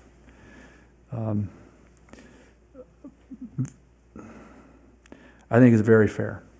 I think the number that they have proposed is very fair. Whether we have the flat number plus the deferral fee, or a number that represents over 20 years what adding that deferral fee would be. And I want to be sensitive to that, because while aviation is a costly hobby, it doesn't mean that it's only for the rich. A lot of people are just barely scraping by. Getting the airplane is the easy part, I always say. Keeping the airplane is the expensive part. And so it's not like everybody's got wads of cash sitting around, you know, under their mattress to just throw at a deferral fee. So I think it's fair, if we talk about a deferral fee, that we allow the option to put that number into their monthly fee if they don't have, you know, the money's, you know, in cash sitting there to just write a check to the city. I think that's fair. So I'll stop there for now. So I'll have to do this from back here. She's going to switch this over, potentially.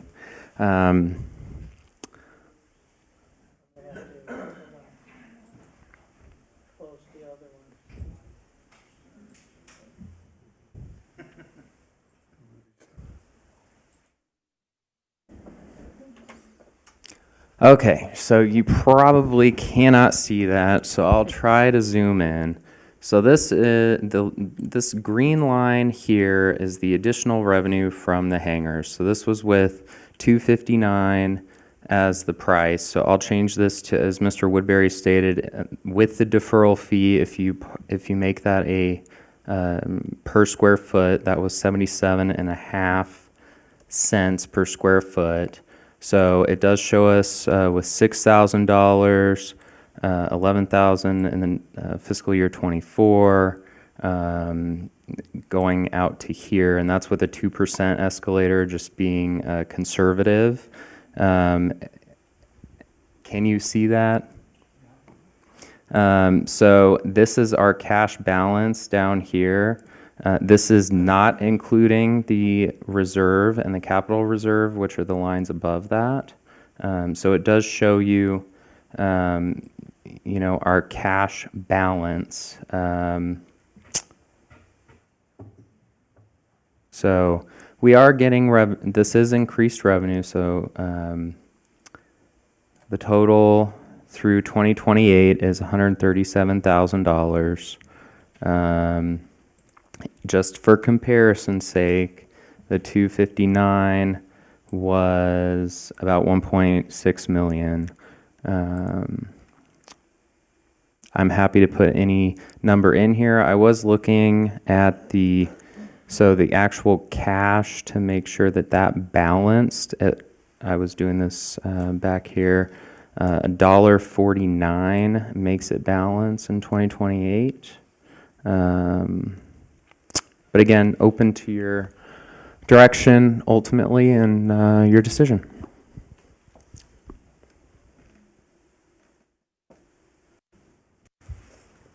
Could we have that printed out and put in front of us?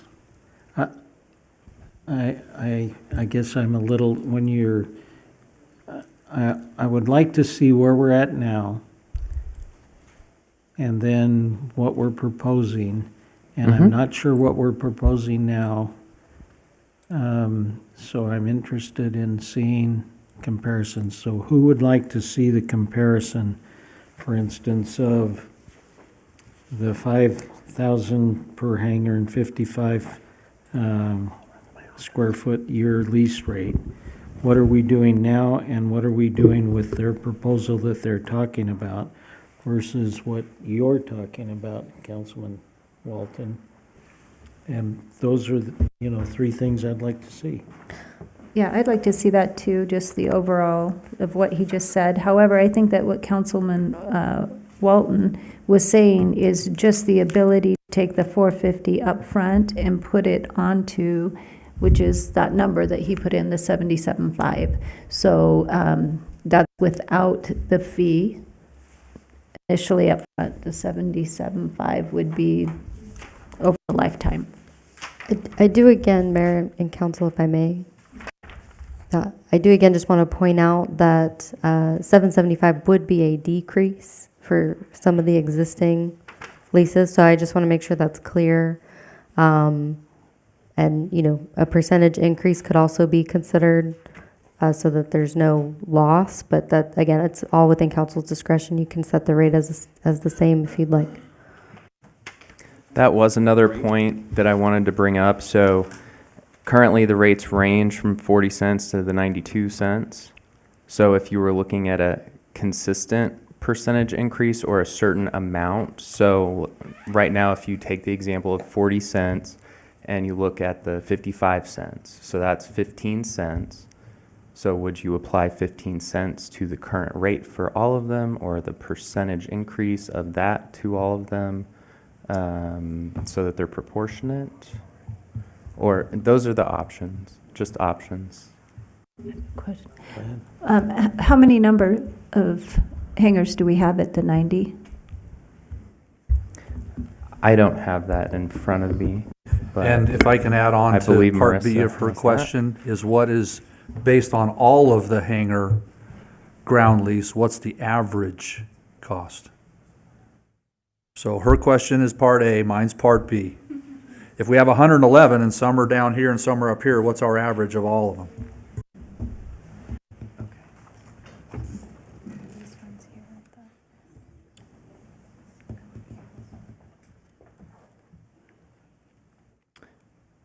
Yeah, we have 3 around 51 cents.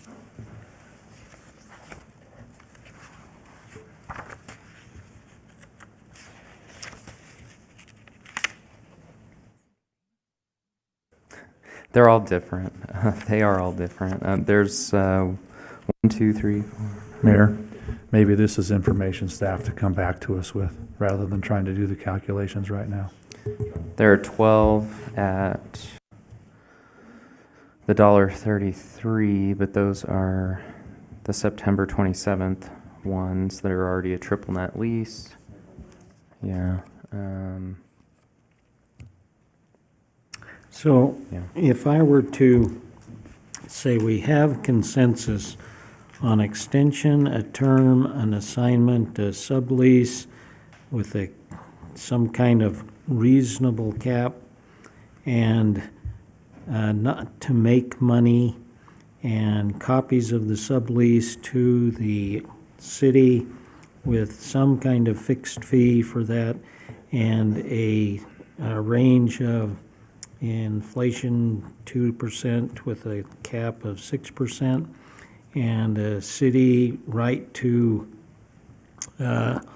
revert the, to have reversion at the end of the lease. And I think I have consensus on those things, and we're looking at the rate. And if we look at what we have consensus on right now, and when it comes back, we have 4, 5, or however many it is, where we can say these are the rates that we're looking at when we come to the final meeting in August and we make that choice. So I could bring the rates back the first meeting in August, and then, as planned, you would have first consideration of the new leases, introduction, sorry, the second meeting in August, and then you would approve that the first meeting in September before they expire. Stated another way, we could have the bills on for introduction and have a separate item to discuss the rate at that time, and then we could plug that into when the bills are considered. Okay. Would that be rational? We're not doing it tonight. Right. So I wanted to attempt to that point. What are the exact questions we're asking staff to bring back to us? So that's really what I want to nail down, because we have the consideration that we've tossed around of what was presented to us, right? The deferral fee plus the additional fee. We need to put those numbers out there definitively. And then I think we're also asking for those hangars that are under ground lease only. I don't think we're interested in anything that is a building lease, like the T hangars or whatever else, right? So just the ground lease only. Of all the 111, what's the high and the low, and what's the average? And then run us a spreadsheet with those various numbers plugged in. Is that fair, Mr. Mayor? Is there anything else we need to add to that? I will say with the building leases, they are expiring. So at the conclusion, they would, necessarily revert or need to be removed depending on the lease. And those, in other words, you could extend those two at a building rate. But it would be we would recommend the building rate as it is currently a building rate. But we would need that as an extension, because if they expire, then if there's a new lease, they have to be at appraised value per Nevada law. So there does need to be some direction whether we're going to extend those or not. Well, what I've heard is we want to extend. Which ones are you referring to? I'm referring to the building leases. Okay, so those expire as well, but building, they're in a long-term lease right now with the current tenant, and we have the same limitations under Nevada law, where if it expires, we have to lease it at appraised value, and it has to be a competitive process unless we do 2 or 3 years. So saying that for our benefit for tonight, for something to chew on for the future. That has no part of this conversation that we're addressing right now, though, right? No, these leases expire at When? the end of September of this year. So so we need to address the T hangar building port-to-port leases, the port building leases okay. as well. I mean, though we. So Yes. we're talking. So we really have two separate issues that we're addressing right now. Yes. Well, I don't know that any of us truly realize that.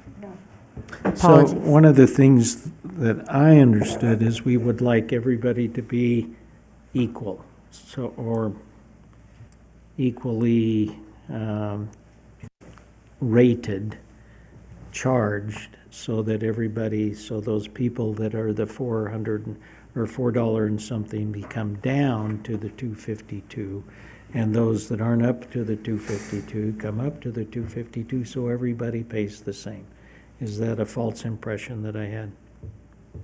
Well, the leases that are city-owned, when they expire, they have to be leased at appraised value. So in 2011, when these came back to the city, we did lease them at the building rate. And so, but again, those were a long-term lease at that point, and there's the same issue that we have here, even though it's a building rate.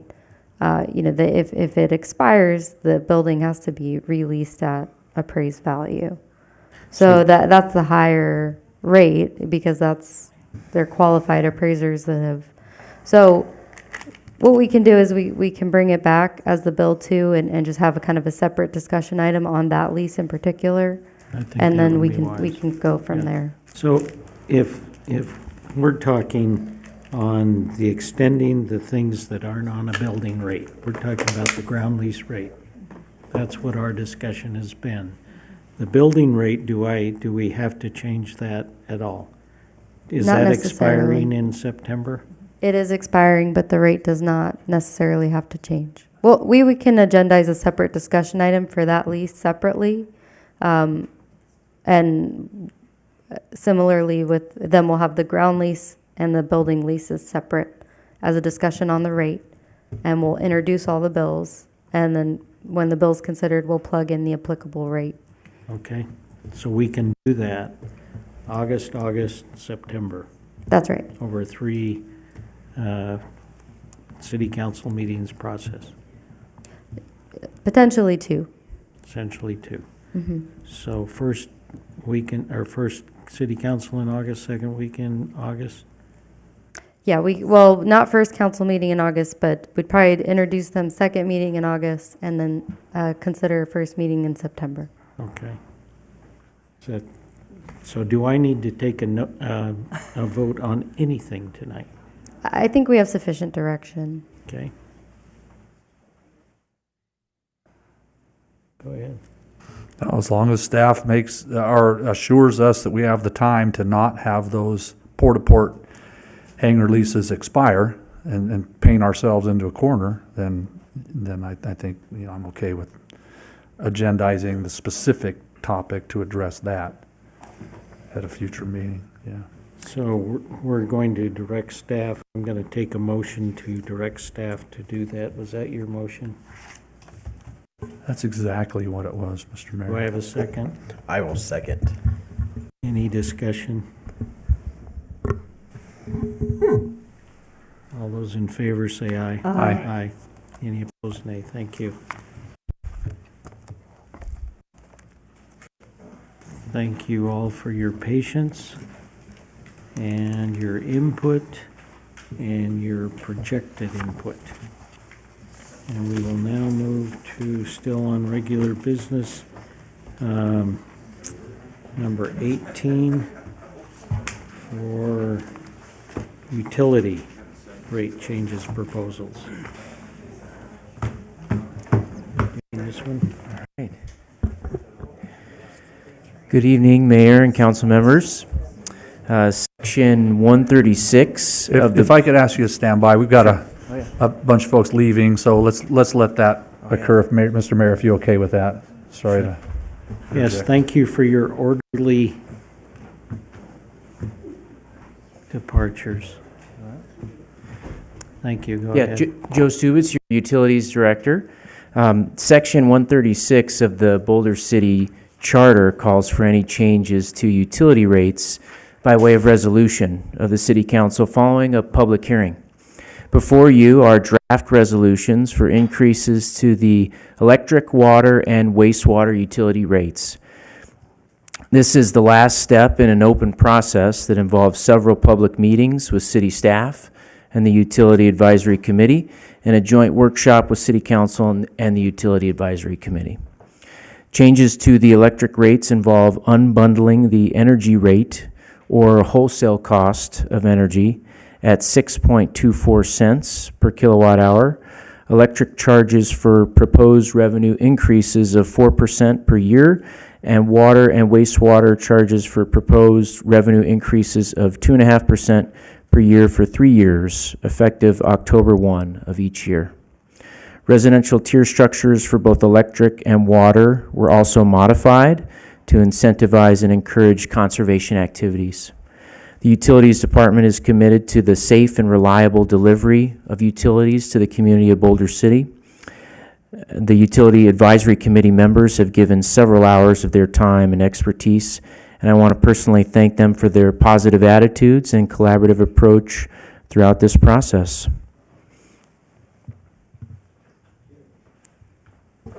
Any questions of our utility director?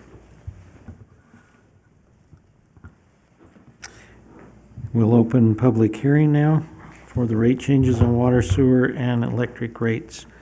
All those who would like to come to the podium or call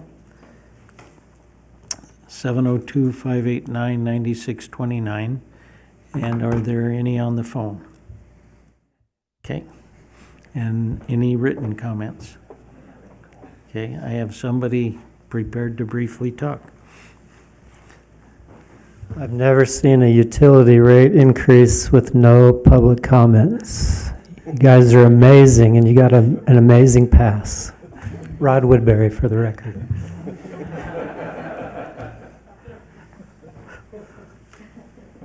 Mr. Carr, please. Larry Carr, the acting chairman of the Utility Committee. So we did not have a formal report, so that was not voted on. So these are statements I believe everybody would agree with in the committee, but it is not a formal report that's been voted on, just for facts. As it was stated in the, I guess I better put my glasses on too. Sorry about that. As it was stated in the report, the UAC did agree with the basic recommendations from Raftillis, with the one exception of the $250,000 for the Central Service Administration Fund for 2025. There was no explanation as to why it was going to be increased by $250,000, so we did not agree with that concept, and hopefully we can discuss that this coming year. So, because that will be the next budget item. The UAC did make a motion to accept the new electric tiers and a motion to accept the new water tiers for the residentials. And as I'll state here in just a few minutes, we also discussed the tiers about for commercial. The committee discussed the draft rate resolutions and made motions advising changes to the draft rate resolution, but only half the motions were incorporated. Part of Raftillis' scope of work for the rate study included multiple family billing. This relates to the water rate resolution residential Schedule B, which applies to multiple units that are metered by 1 meter.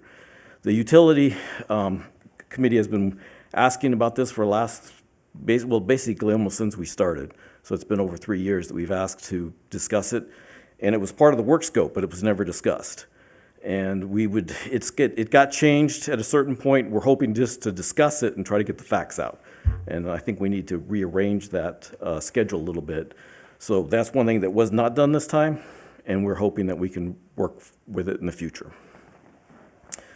The utility, So the residential Schedule B is an issue that we need to discuss among the USC as soon as possible.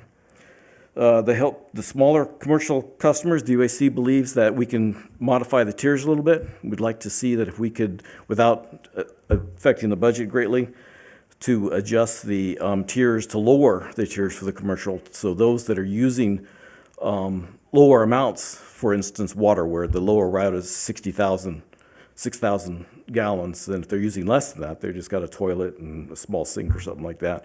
Let's say maybe the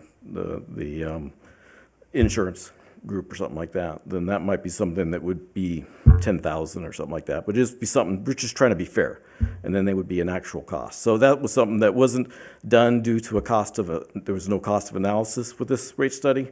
So we were hoping we can do that and do that as sooner instead of waiting till another 3 years. And then I guess the last thing is, so the biggest thing is we do agree that the rate had to change, and to keep everybody solvent, we have to, and to keep it at cost.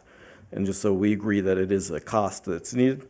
So the UAC looks forward to continuing to work with the city and the council regarding utility revenue requirements that will support the needs of both the city and the citizens. So, and as always, thank you. Thank you. Any other public comment? Nobody on the phone? No written comments? Nobody else? I will close public hearing and consider resolution number 7666. Do I have a motion? I make a motion to approve resolution 7666. Is there a second? Second. Moved and seconded. Discussion? On our recommendation, we have the request to approve 7666 and 7667 and 7668 for the increased rates. So I'll be happy to amend. So could you state your... I amend my motion. Accept all three of them? To accept all three. Okay. And I'll second it. Thank you. And any discussion on any of those and all three? Seeing none, all those in favor of accepting Resolution 666, 667, 7668, 7667, 7668, all those in favor say aye. Aye. Aye. Any opposed, say nay. The ayes have it. Thank you. And we will now move to number 19, Resolution number 7669. Interlocal agreement with Clark County and City of Boulder City Fire Department. Thank you, Mayor. Any comments? Sorry. Go ahead. Good evening, Mayor and Council. So item number 19 is basically an agreement between Clark County and the Fire Department for accepting a grant for the amount of $27,594 to purchase atmospheric monitors. So currently, we use monitoring devices when we respond to hazardous materials, structure fires, tech rescues to ensure the air is safe for both the public and the responders. So right now we have 2 detectors that we utilize, that we lease this equipment for $3,500 a year. And they have been doing that. We have been doing that for well over 10 years is the information that I got. So in March, we applied a grant through Clark County Local Emergency Planning under the 2024 State Emergency Response Commission Operations Planning, Training, and Equipment Grant Funds for the $27,594 and to purchase the 2 monitors along with the support equipment, and that grant was approved. So it's 100% funded, so there's no cost to us for the grant, no matching. So twofold, this will allow us to update our equipment, as well as the equipment that we're purchasing will be identical to our partners over the hill. So when they come over the hill responding to assist us for any of those emergencies, we're already utilizing the same equipment. They'll tie together. So actually it's threefold. The other one is getting out of the leasing of equipment, so. Comments? I move to approve Resolution 7669. I second. Moved and seconded. Discussion? Seeing none, all those in favor say aye. Aye. Thank you very much. Any opposed? It is passed unanimously. Thank you. Thank you, Chief. And we'll open up possible action on 7670, resolution, the City of Boulder City and fire trucks. If you would describe it. So we're asking for approval for for remount and refurbishing of a rescue unit for the amount of $225,295. So currently, we have 4 rescue ambulances that we have in our fleet. 2 rescues are fully staffed 24/7. Then we have a 3rd rescue that we utilize for peak demands for special events and stuff like that. And then our 4th rescue is our backup if any of those are down. So with over 70% of our calls here in the city being medical calls, those are our most utilized vehicles. And then when you take into account with roughly 40% of those calls, those transports are going into the valley, then we accumulate mileage fairly quickly. So 3 years ago, we worked with the Fleet Advisory Committee to establish a 12-year replacement cycle for the rescues. And we currently have a 2022 model, a 2016 model, and then 2 2012 models. So we're looking to replace one of the 2012 models. And right now it's over 110, probably when I wrote this, it's probably at 115 by now, I'm sure. At first, just like we did in 2020, we researched purchasing a new one. And then looking at that process versus what we're looking at now, purchasing a new one right now would take 2 to 4 years. And the cost has gone up to roughly around $300,000 plus to purchase an outright new one. Under this refurbishment, You're basically taking the box of an ambulance and putting on a brand-new chassis. So you're essentially getting a brand-new truck.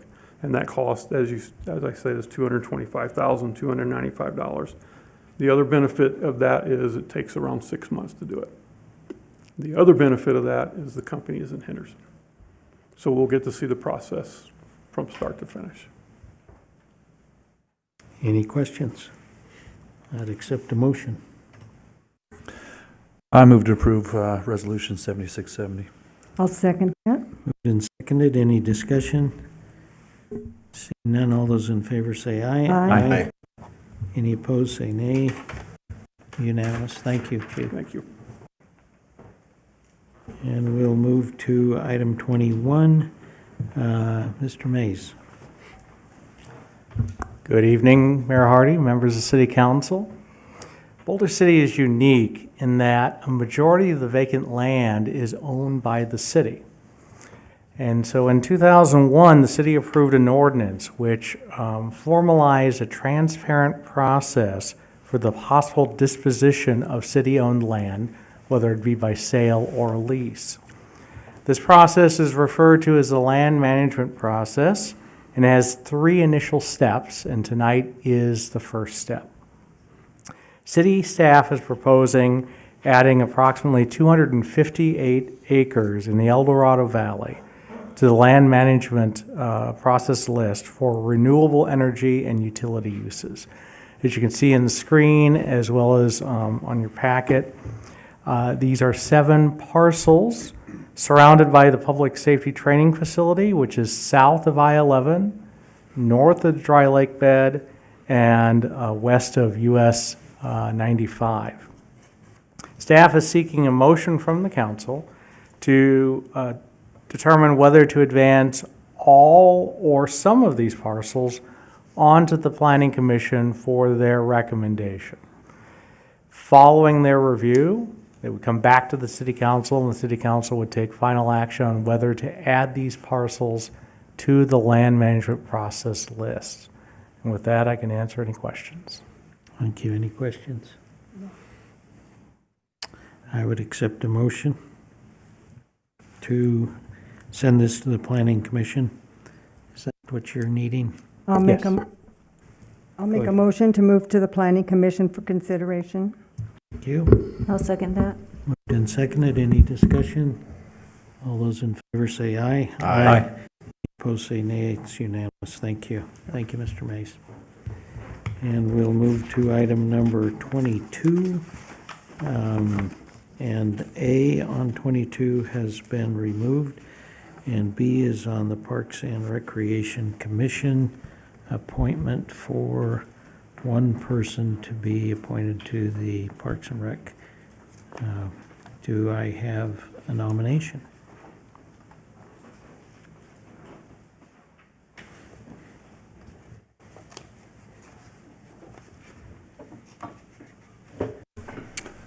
Mr. Mayor, Go ahead. I nominate Chad Shoup for the Parks and Recreation Commission.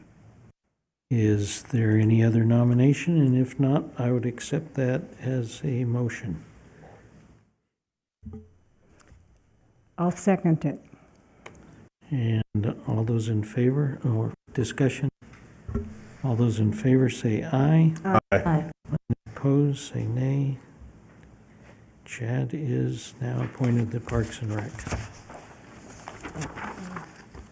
Planning Commission. How many? Go ahead. How many do we need for? We need one person for the Planning Commission. Can I nominate Lauren? I can't say her last name. Lauren S. Lauren S. And is there any other nomination? I nominate Anthony Scott. Anthony Scott. And any other nominations?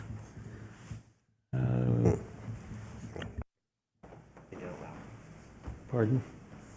Any comments? Lauren is already on one, and so I would appreciate the nomination of Anthony Scott. As I recall, he's in our Cantina person? That's Mr. T, yeah. Yep, big So T. he would be a good person to be aware of planning commission on our business type stuff. So that's where I would vote, and so I'll take a motion I'll accept your motion, Councilman Walton, and we'll see if that Mayor, go ahead. since there is a nomination for Lauren Safransky, there needs to be a vote for both, please. Okay, so we'll take a vote on Mr. T first. All those in favor of him being on the planning commission, say aye. Aye. Aye. And aye. Aye. Aye. 4-1. Booth, you're a nay? I'm an A. Okay. And then he's appointed, and then we are to the Utility Advisory Committee, and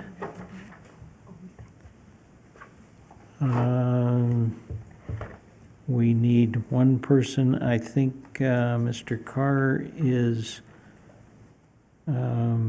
due to come off, and I'm not anxious to have him come off. So I would nominate Mr. Carr, if that's okay. Any other nominations? Is there only one nomination, or Pardon? just the one nomination? That's correct. Okay, I'm sorry. So if there's no other nominations, all those in favor of Mr. Carr, please say aye. Aye. Aye. And any opposed can say no. So it's unanimous. Thank you, Mr. Carr.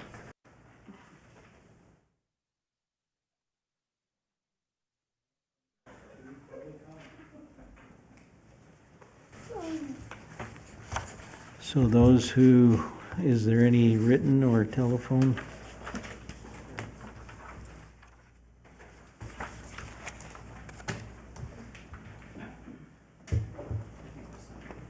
Okay.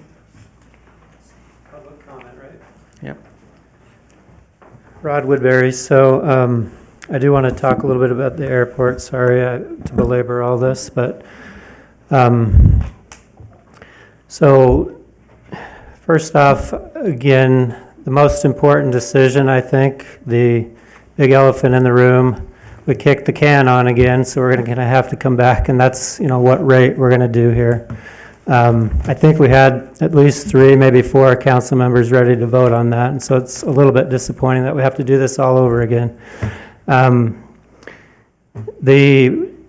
What Council Member Walton said about the city-owned leases that are expiring, I have to say that the discussion that happened tonight on that is a clear violation of the open meeting law.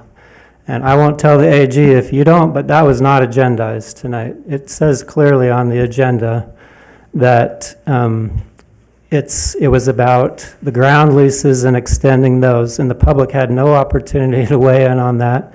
And it's a surprise to me that that's come up, because that wasn't on the topic list in March either, when we were at that meeting. So if we're going to talk about that, it should be agendized clearly, and it should not be a part of this discussion we're having on the ground leases. They're completely separate issues, and it conflates things and confuses things and muddies the water, and it shouldn't be a part of it. And then the last thing I just want to say is that if we're going to base the elephant in the room decision on the state of the airport fund, then we can't just have and I don't think we should. I don't think, again, as all of you have said, that we should put that all completely on the backs of the airport tenants. It should be a reasonable increase based on the study we just went out to do and what market rate is. But if we're going to do that, if we're going that direction, then we need the backup. You can't just have a spreadsheet that goes up last minute that we don't know what the numbers mean.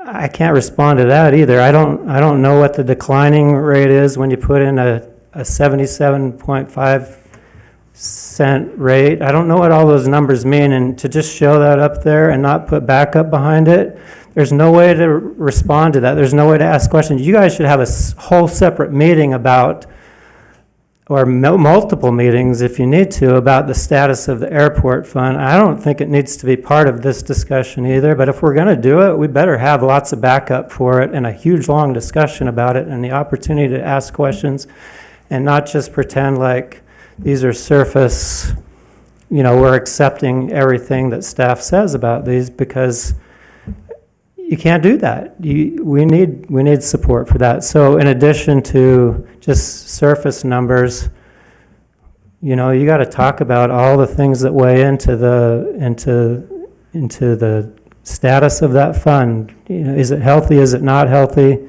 And why? And then let's say if those are real numbers or not, and let's have some serious dialogue. I really don't think it should be part of that discussion. That's all I wanted to say. Thank you. Thank you. If anybody's called in at you can come up. If anybody's called in at 702-589-9629 on the phone, please call now. Go ahead. Kurt Goodfellow again. Really quick, I just want to thank you for your preparation. I want to thank you for doing the jobs you're doing. This is exhausting for you, I'm sure. So just wanted to thank you for it. Could you say that again?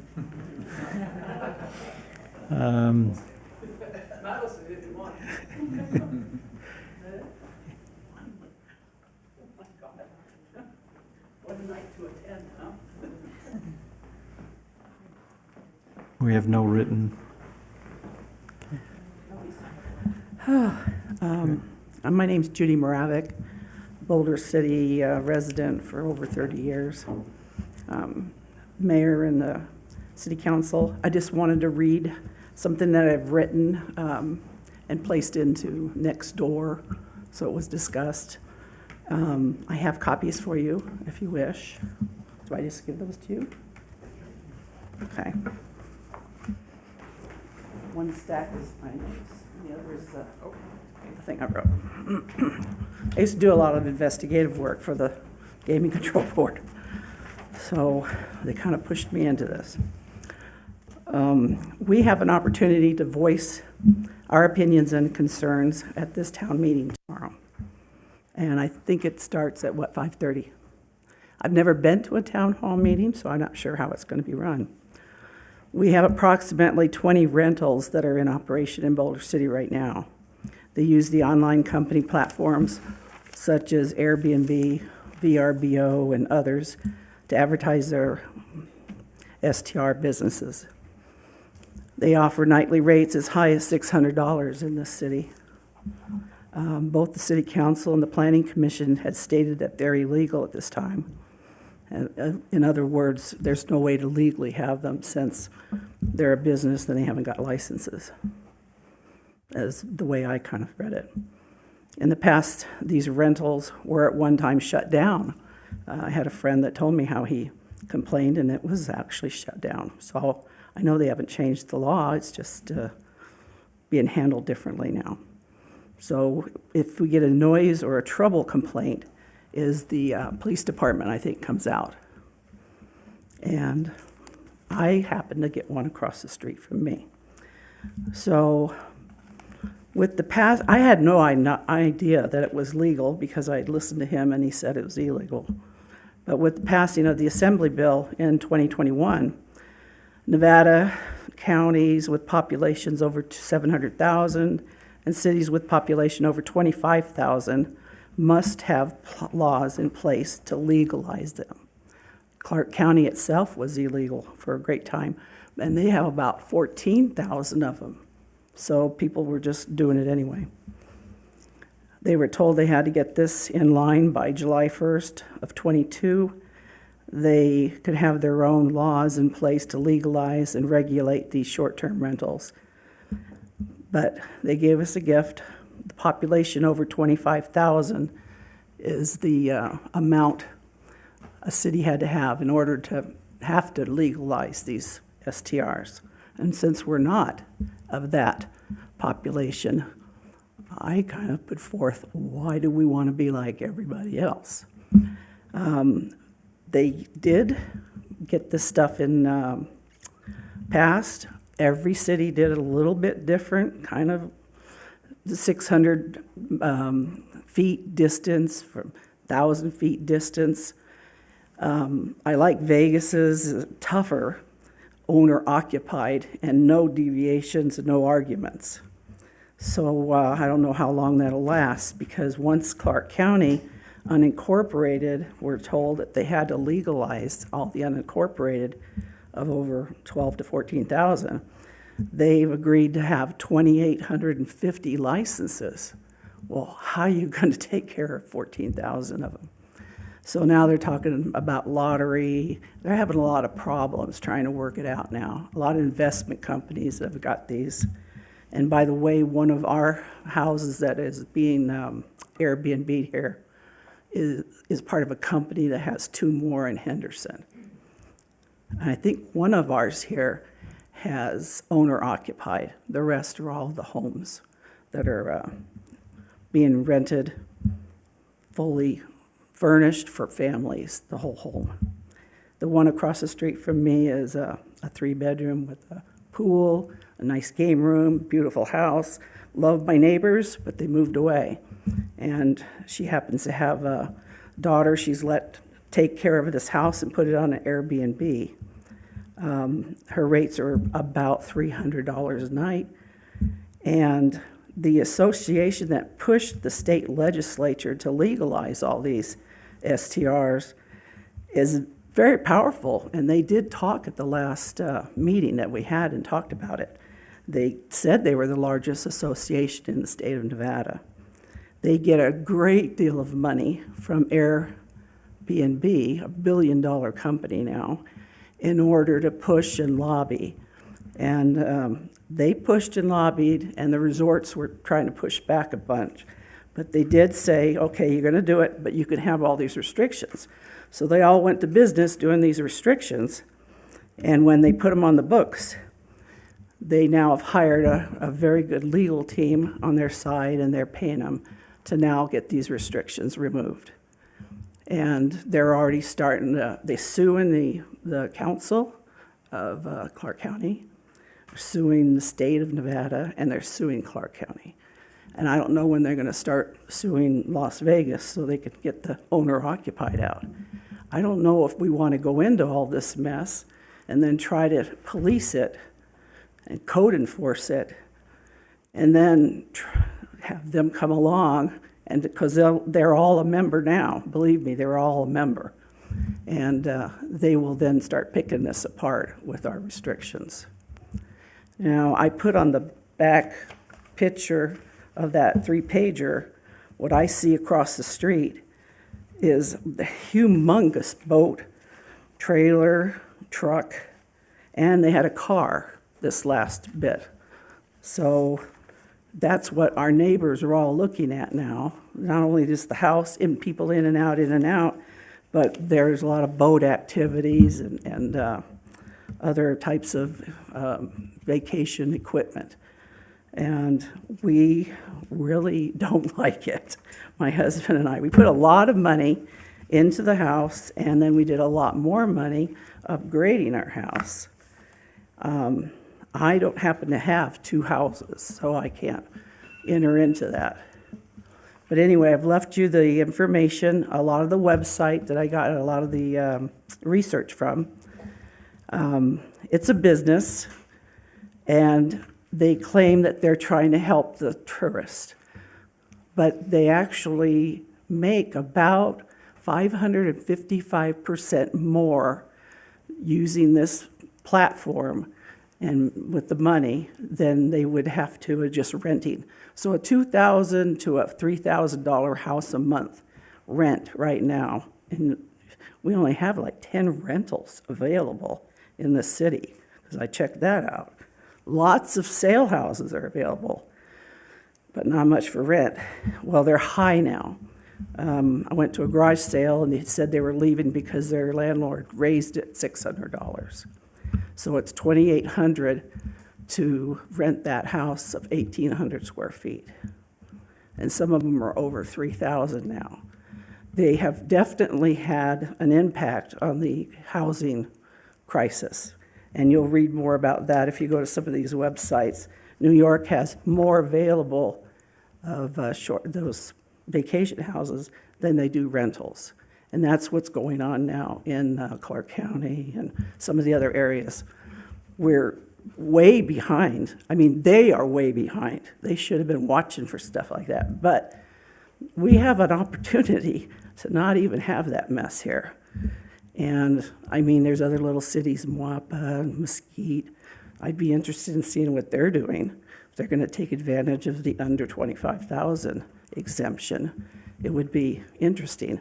I thought that You're probably going to wrap this up. Yes, I thought it would be better owner-occupied, but once I saw how much they're suing to reduce all the restrictions, it won't work. They're very powerful. They're getting a lot of money. They have great legal teams.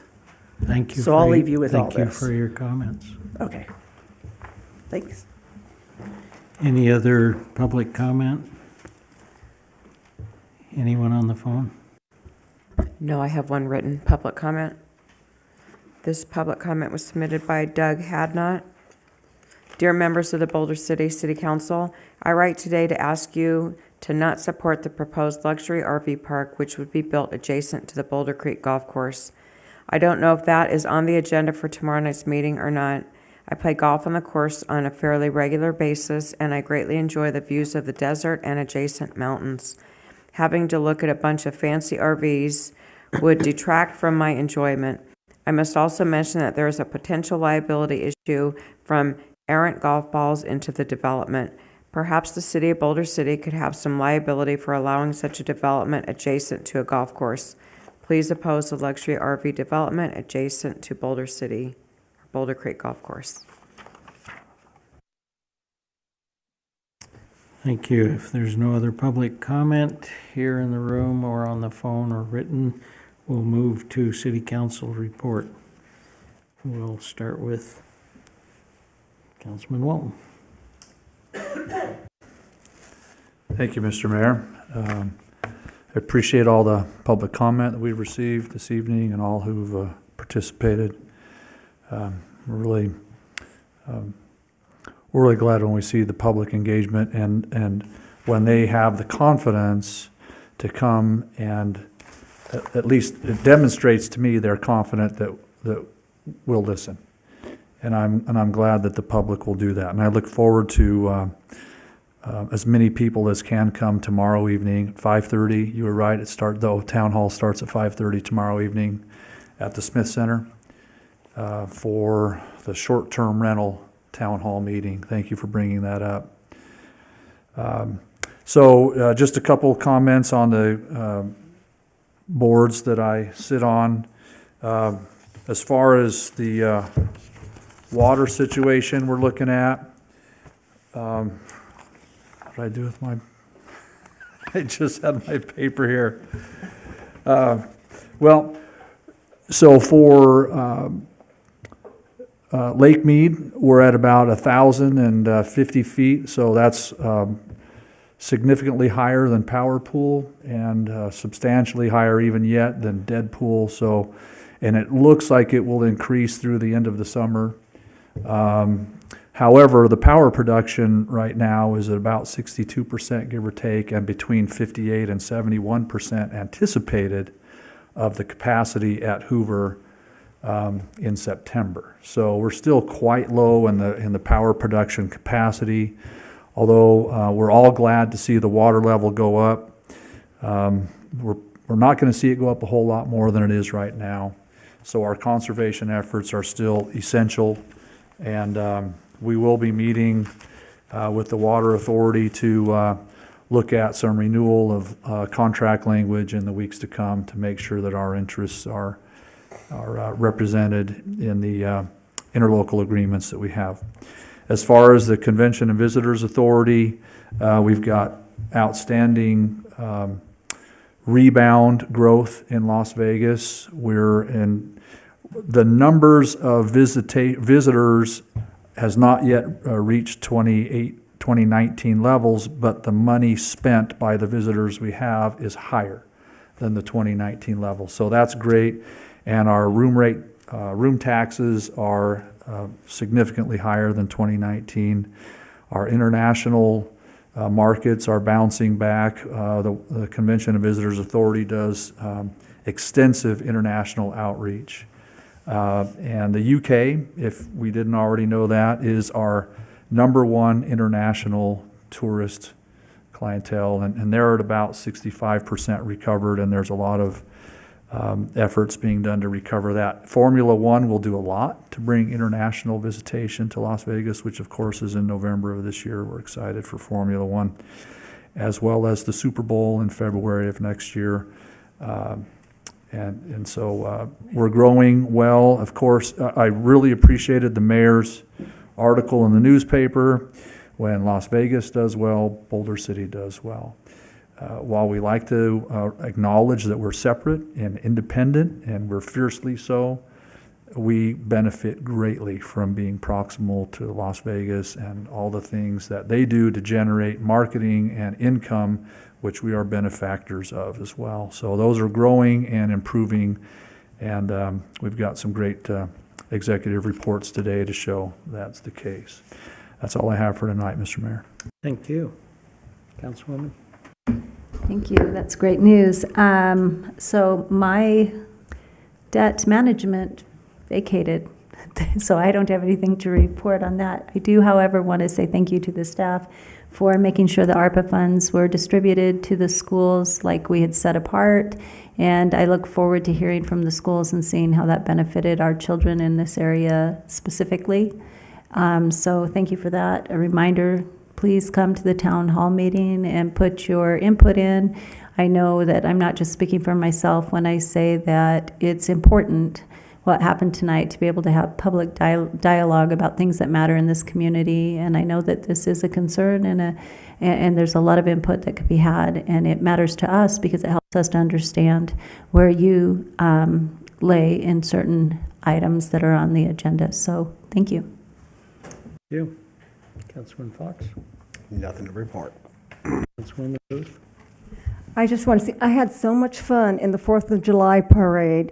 I got to drive the golf cart all by myself. It was just amazing. But what I enjoyed more than anything else was all the kids that came out. There was just seemed like there was thousands of people here, and it was just contagious, all the excitement. And then when the planes flew over and all the kids were squealing, that was even more exciting. So absolutely had a ball at the 4th of July parade, and I think that's what Boulder City's all about. And I also want to thank my friends at 7-Eleven for bringing a Slurpee, because today's Slurpee Day, and I love Slurpee, so thank you, 7-Eleven. That's all I have. Thank you. With the Las Vegas Global Economic Alliance, I had an interesting conversation. We were hearing from different people who are doing lots of things in Las Vegas, and one of them got up and told the group how many lawyers he was associated with. And I got up on my report and I said, well, I think he has more lawyers than we have residents. And that's kind of what Las Vegas does. But we're grateful that we have the people that we have, and our dedication to this slow growth ordinance. And I did mention that we may be slow growth in residential, but we are very aggressive in our renewable energy and how we have done so well. And I saw heads nod when I said, nobody else has this much energy as we do. And now we're talking about a battery storage, and everybody's interested in batteries now. So we're right there doing what we should be doing.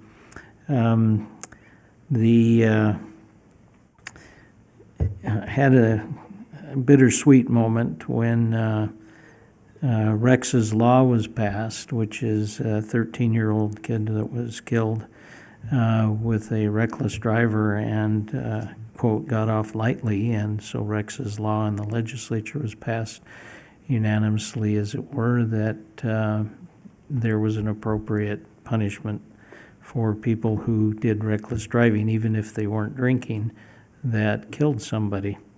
And at that particular ceremonial signing, the governor was there signing the bills ceremoniously, and he looked at me and he said, you know, I'm glad to see you, kind of thing. And I said, we missed you on the 4th of July.